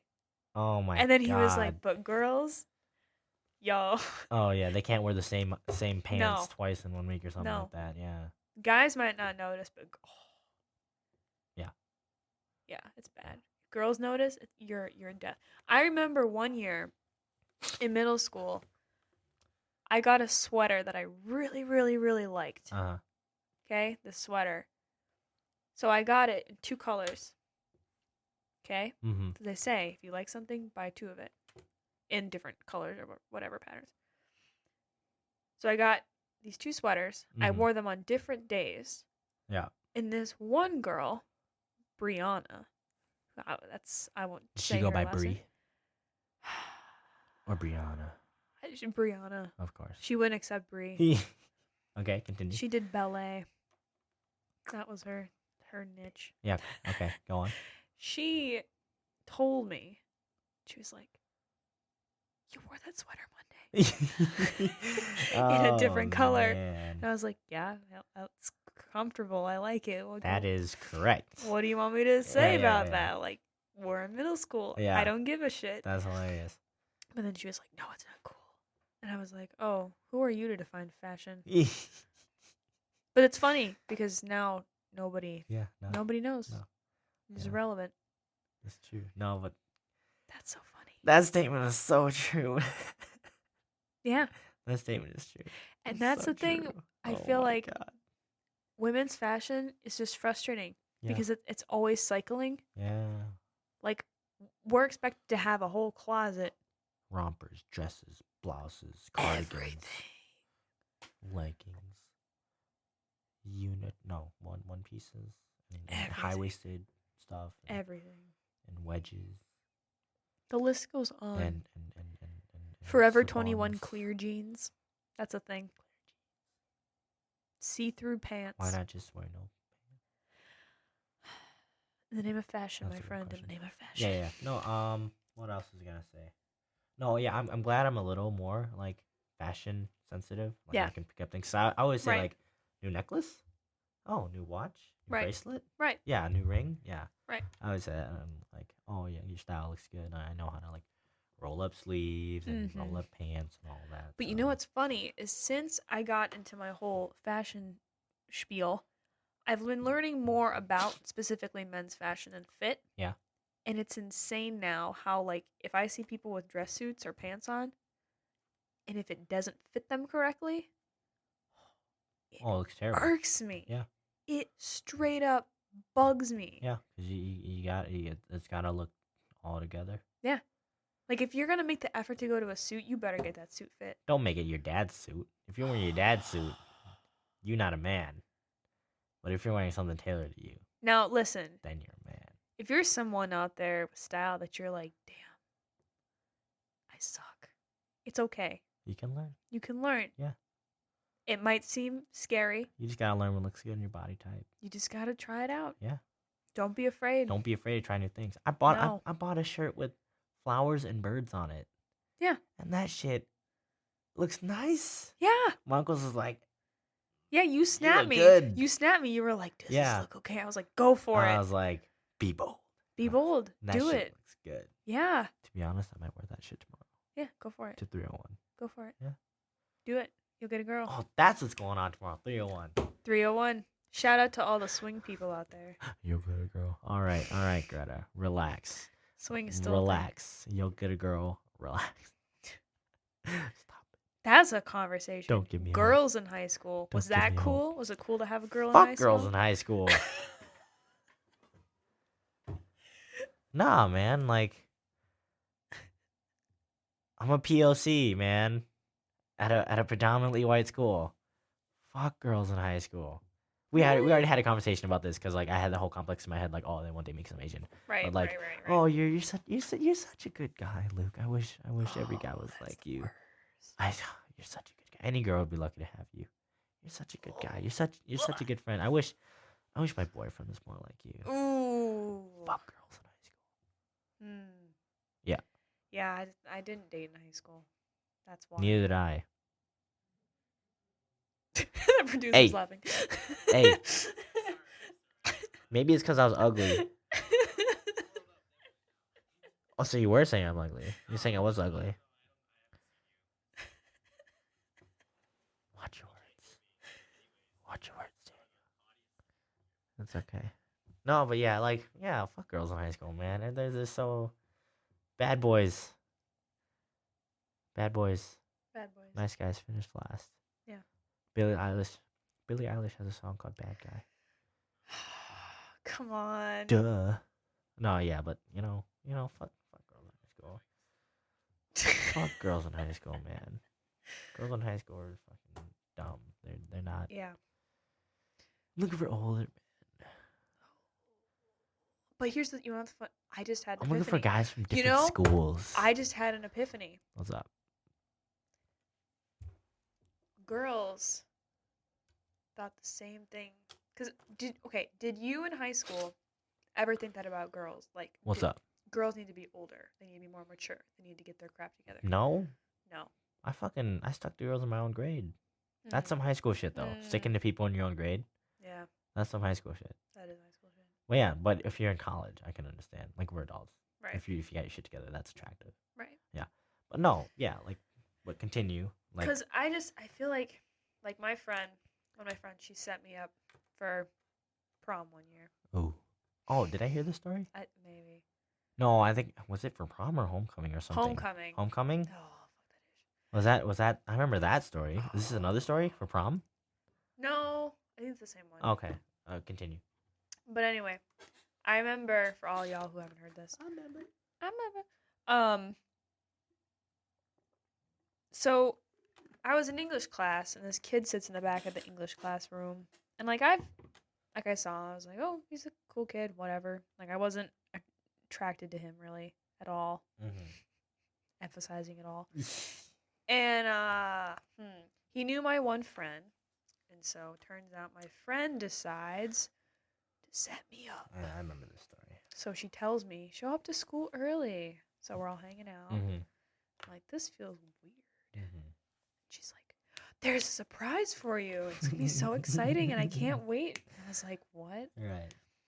So then I walk over, and the poor kid's got a sign in his hand. Yeah. That was rough. Yeah. So what It was about this? awkward. What about this story that pertains to older guys or dating in high school? Or... Just the fact that the entire night was terrible. It was awful. It's cool to be with somebody. We danced. Yeah. And then we never talked to each other again. And then they end up dating, right? No. Oh. He found someone else. Oh. She sat in my math class, and she's an awesome individual. And that worked out swell. Okay. But I'm just saying, like, I think the people who are like, you need to date in high school and all this kind of stuff, like, high school relationships, too. It's like, it's supposed to be cool, but it causes so much drama. Yeah. It was such a effing waste of time. Yeah, as soon as I knew that I wasn't gonna date anyone else anymore, I was like, right. Let me just be a good person and join student council and do stuff for the school. Oh, but how is it for your school? Because in our school, the student council people were the worst. Really? Like, they were the ones partying and the ones. Really? That's why my current ideas of CFs has gotten screwed up, because I just keep thinking of all this like crazy ish going on. No, the people on my student council board, they were all pretty clean cut kids. Okay, that gives me hope. It was a good group of kids. That gives me hope. And our advisor, we were super tight with our advisor. That's good. Like we just Becca, even though like we're not adults with them, like calm, Were you in a public high school? Yeah. Oh, okay. Public school. Okay.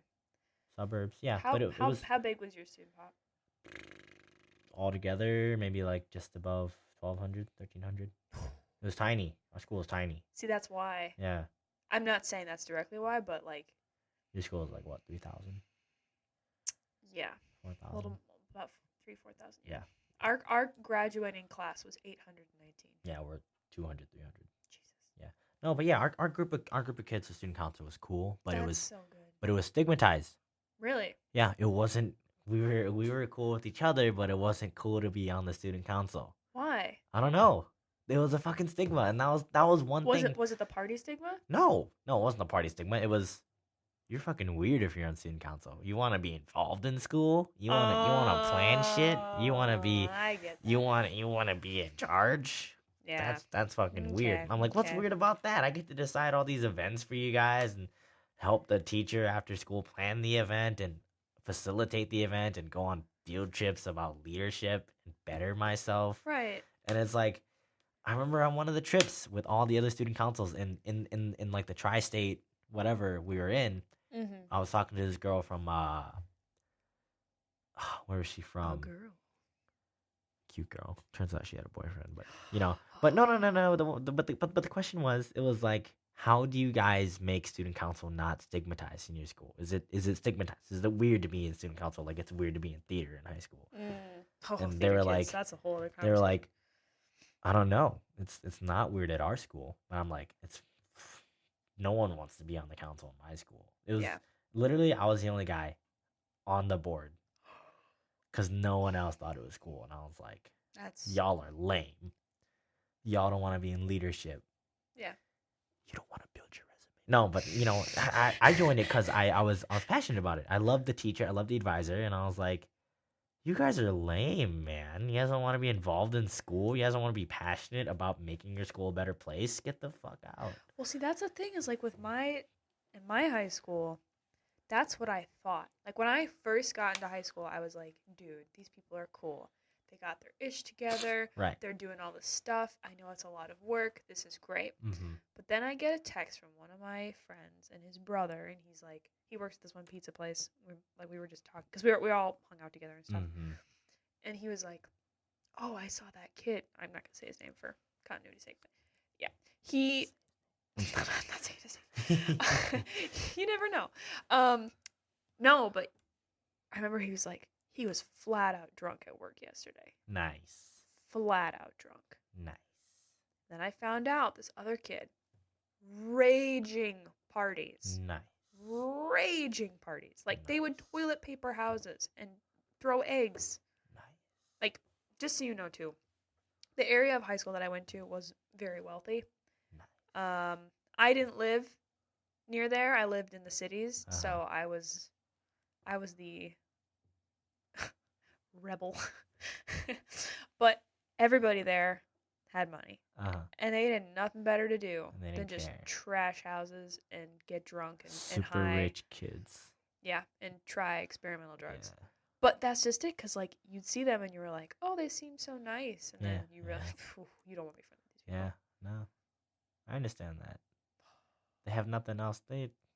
Mom and dad will take care of it. Yeah. Yeah. Yeah. No, it's like that song by Frank Ocean, Super Rich Kids. Mm-hmm. Super rich kids with nothing but loose ends. See, and that's the thing too, is like, it's like I feel like it's sad to me, because like they don't even know it. No. Like the people who are wealthy, like the old money people, right? Like they've gone through that phase, and they're like, oh, it's not worth it. Just go to school. Right. But the new money people, oh, We got a lot of old money though. Yeah. Raindrop. Drop down. Yeah. No. Yeah, but yeah, like I don't know, like flexing money and like doing drugs and you know what and did all it for that me? shit is cool. When I saw guys wearing Lululemon. And I'm not kidding. It's a thing. Yeah, I know it's a thing. But when I remember I've just never seen it. I was in class and I was like, huh, that was kind of like a workout shirt. And he like turns and I see the Lululemon logo and I was like, no. It's one of these places. No, yeah. Like, I know that's a thing, but yeah, that's a good marker. That's a up. good marker for yeah. When I saw I'm in one of these places. When I saw a basketball guy wearing Lululemon, I was like, this is crazy. Oh, no. Need to get out of here. Yeah, no. Yeah. Oh, did you know we had in our high school cafeteria? What's up? We had a caribou. Really? Yep. Of course you had a caribou. It was terrible. It had 3 coffee like pump things, and then they didn't make like any of the normal drinks. But they called it like, what was it called? Crap. Some sort of cafe name or something like that. The Cove. The Cove. The Cove, because it's on a lake. The Cove. Yeah.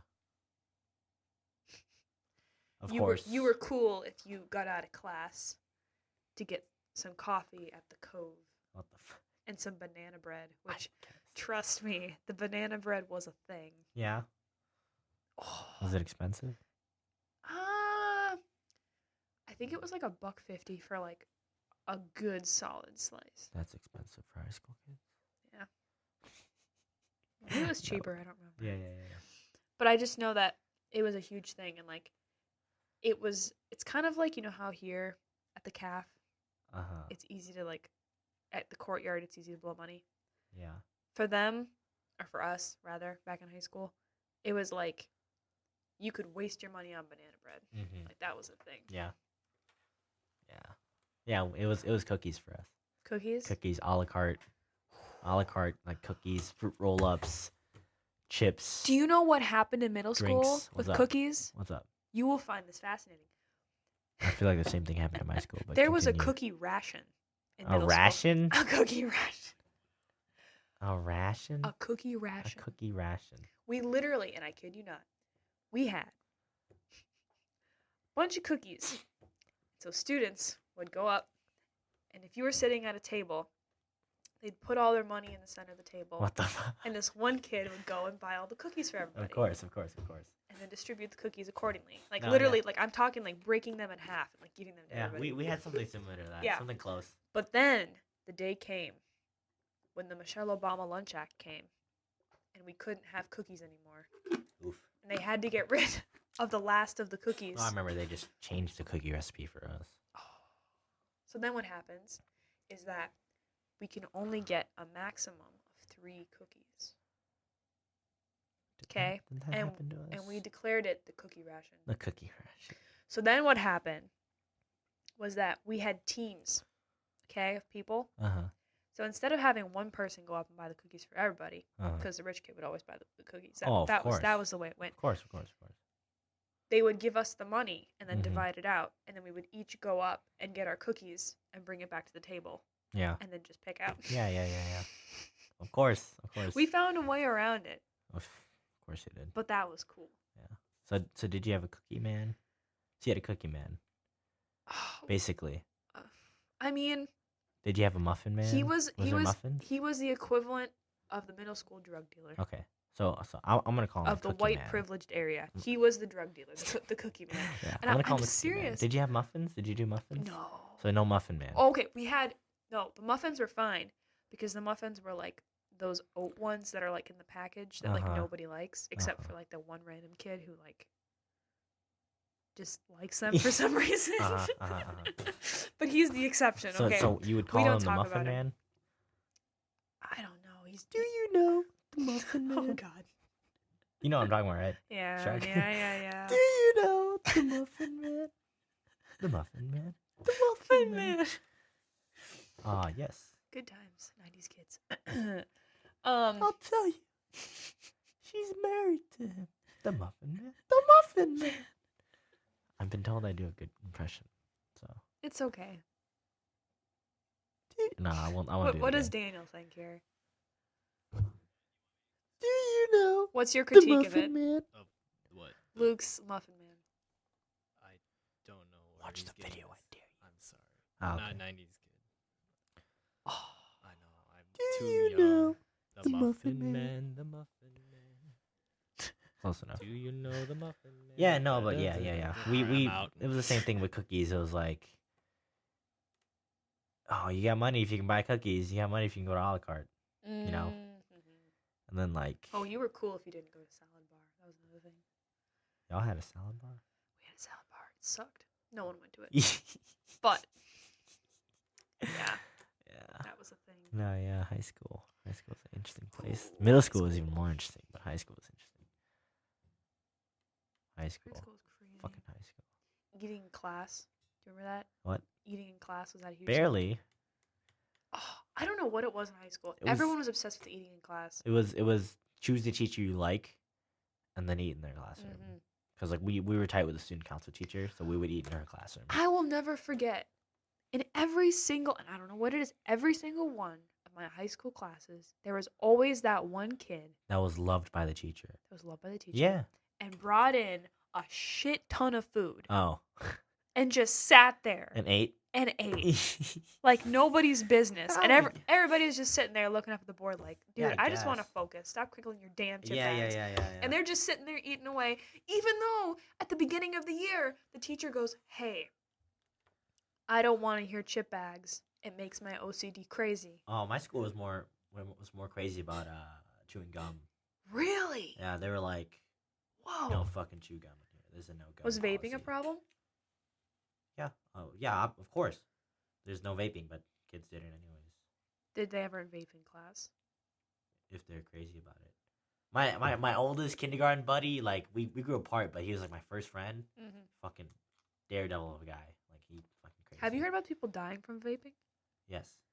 Yes. crazy. But yeah, like apparently they were sitting in math class and the teacher turns to her back and he just takes a rip and he blows it out and they're like, oh fuck, oh fuck, why'd you do that? And then like they're just like flailing around and like it dissipated before she turned around. And I thought that was the funniest shit ever. Oh my god.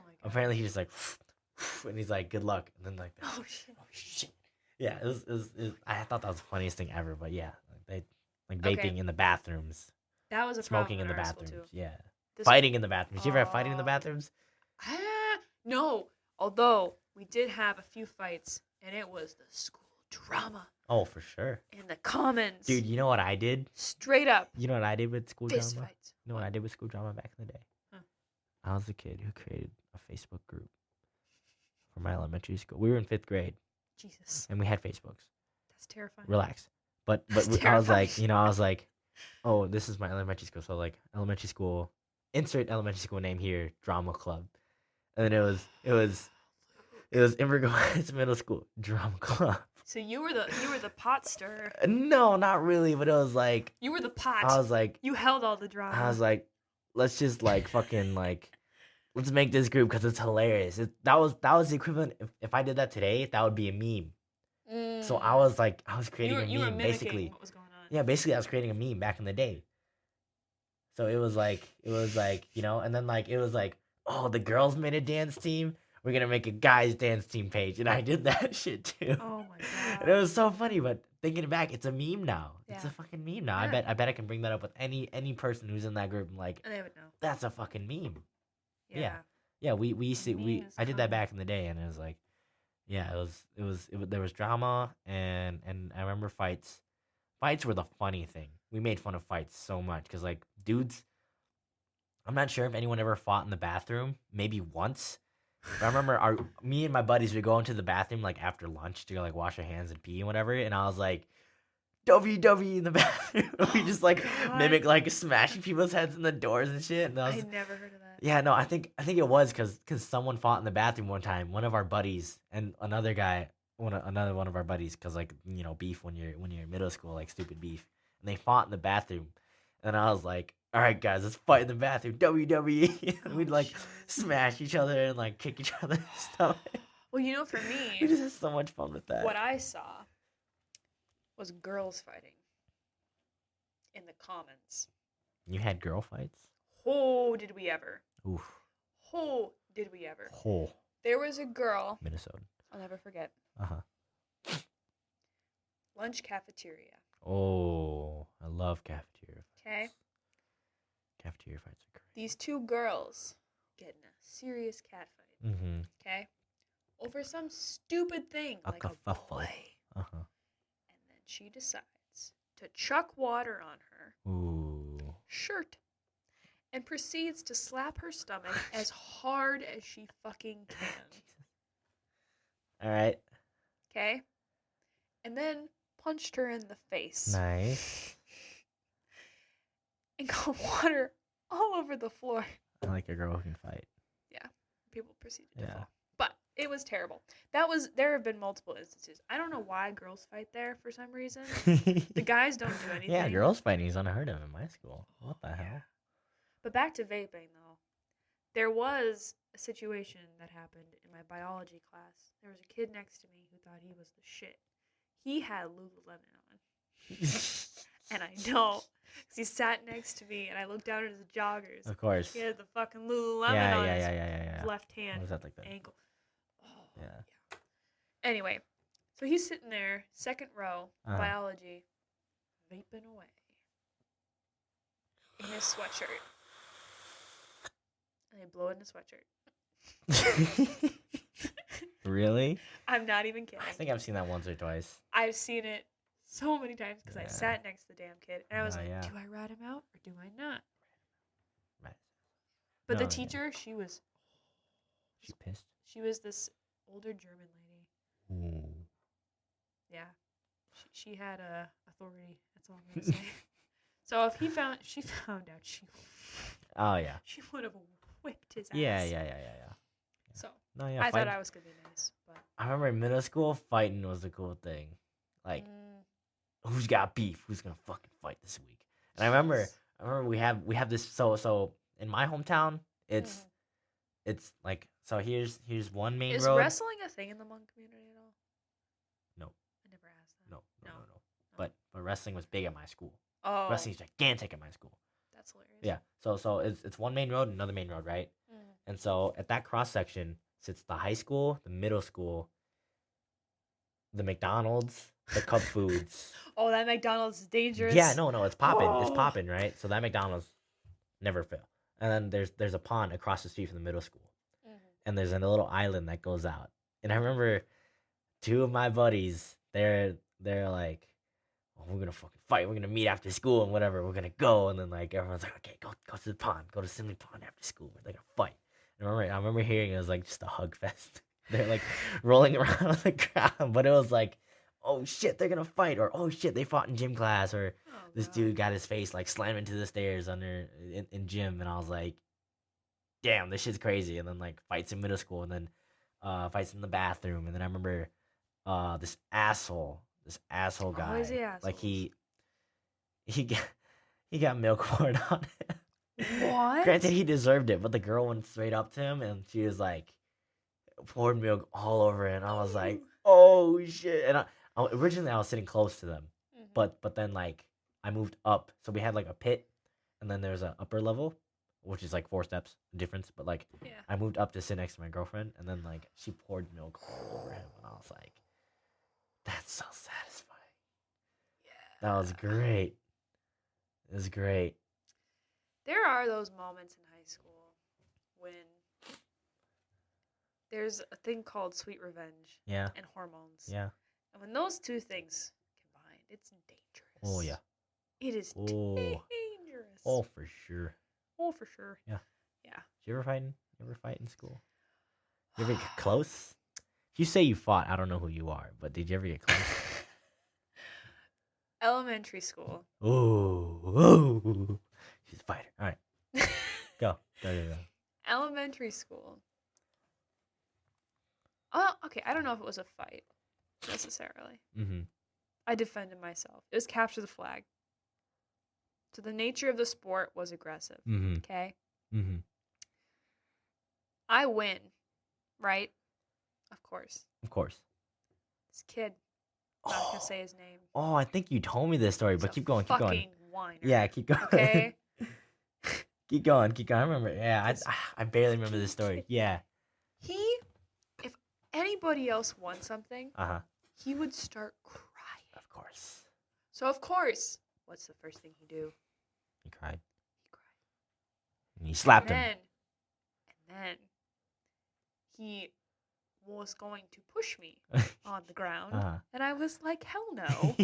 So I decided to push him back. Nice. And I defended myself. Nice. And he was enraged. Nice. So the two of us got in a tiff for a short amount of time. Nice. But in the end, I just walked away like nothing ever happened. Nice. But then he made it like, oh, I was the victim. It's like, she hurt me, doo-doo-doo. Oh man. It was blown off Yeah. entirely. Yeah. Because the teacher just thought it was him. But that was my closest to a physical fight. Mm. Yeah, Okay. I had to think about that. I got into a few. Of course you did. Not real ones, but I remember like I don't know, elementary school too. I Surprising. could see you being a wrestler. Me? Yeah.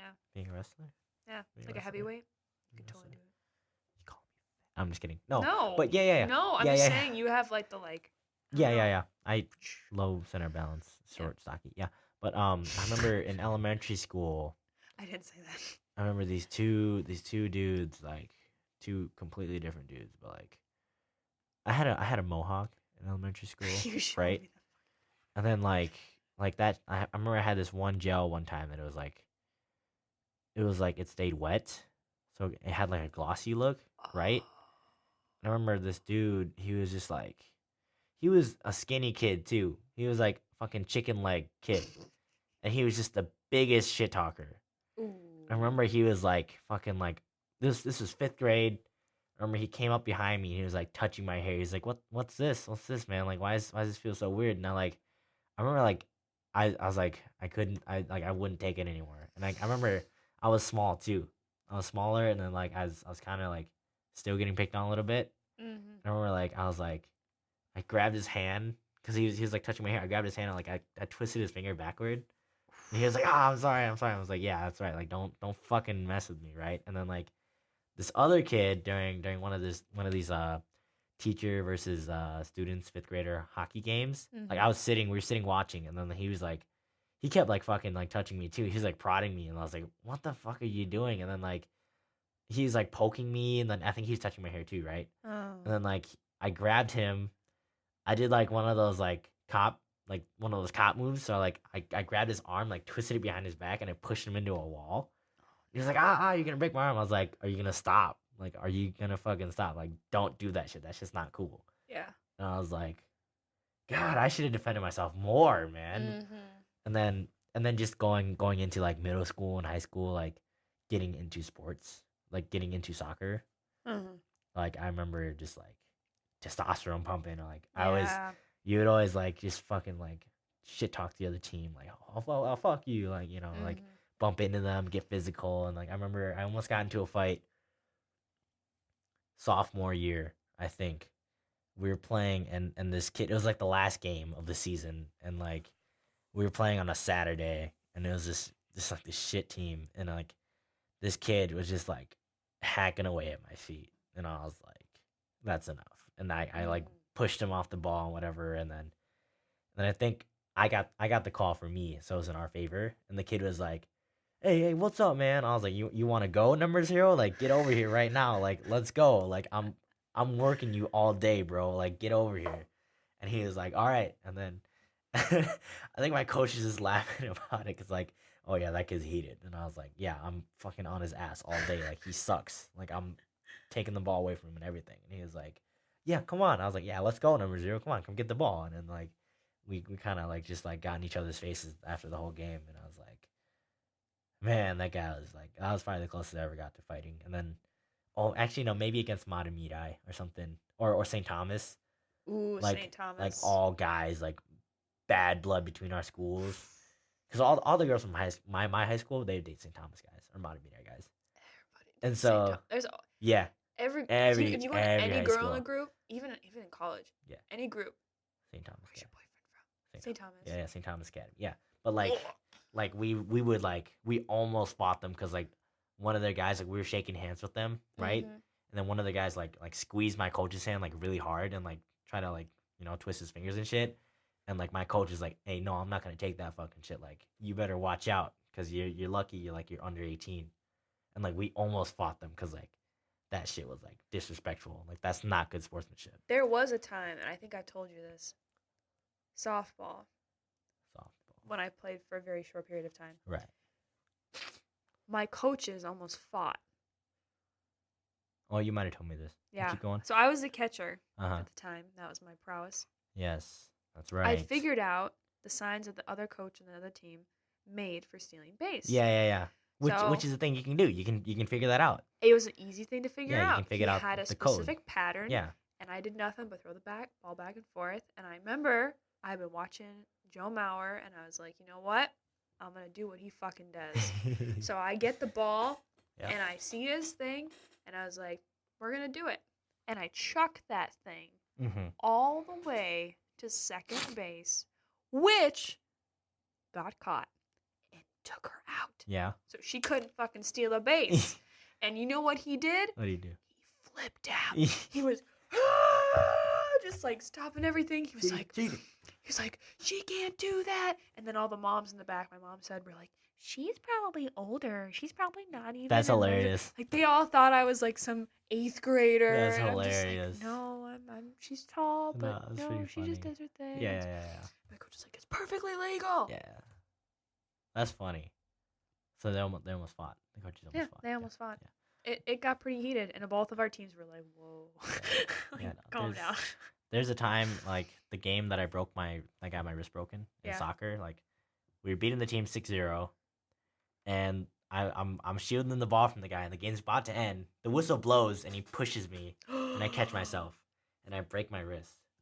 And I was like, "Yo, what the fuck, ref? That's a red card. Like that shit's not cool. That doesn't fly." Yeah. And then like, I wish my team fought. I wish we fought after that.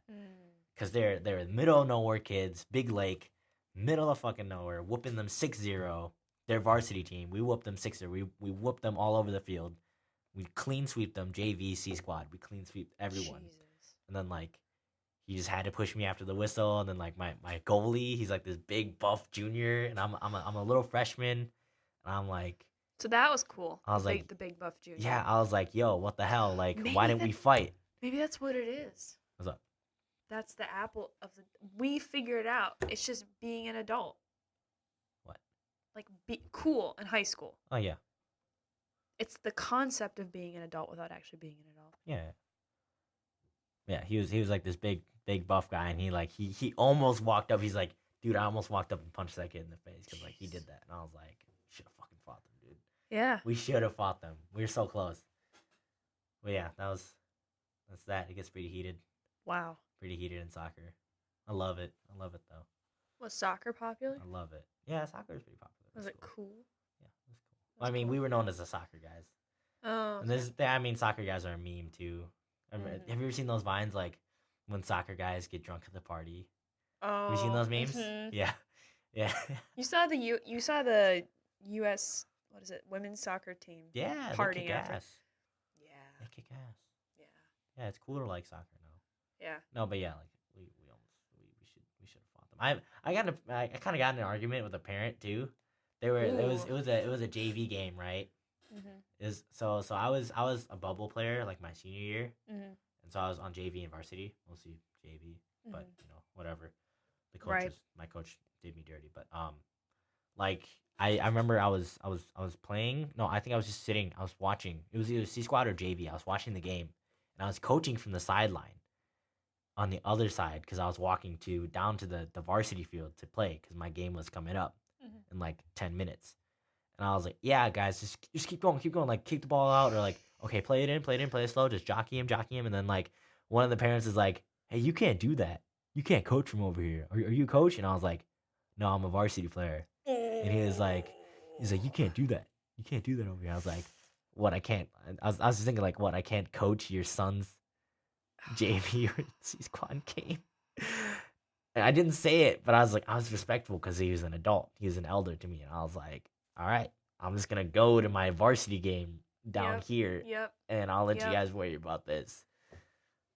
That was funny. But he was like, you can't do that. And the mom was like, yeah, you can't do that. You can't do that. And I was like, they're recording and shit. And I was like, y'all need to chill. Yeah. I'm gonna go play my varsity game. You guys stay up here on the lower field and, watch these kids play. But chill the F out. It's pretty funny. But yeah, being macho and being heated in high school. Being macho. So that was cool. What is our apple of the day? What is our enlightening I don't know. apple of Be the day? you. What's our summary? Be you. Be passionate about what you're passionate about, and don't. I don't know. Don't fall into too many trends and try to change yourself to fit a trend or an ideal vision that fits on that fits what you see on social media. Like don't try to change yourself to emanate or like be someone. Be yourself. Like, learn to love things.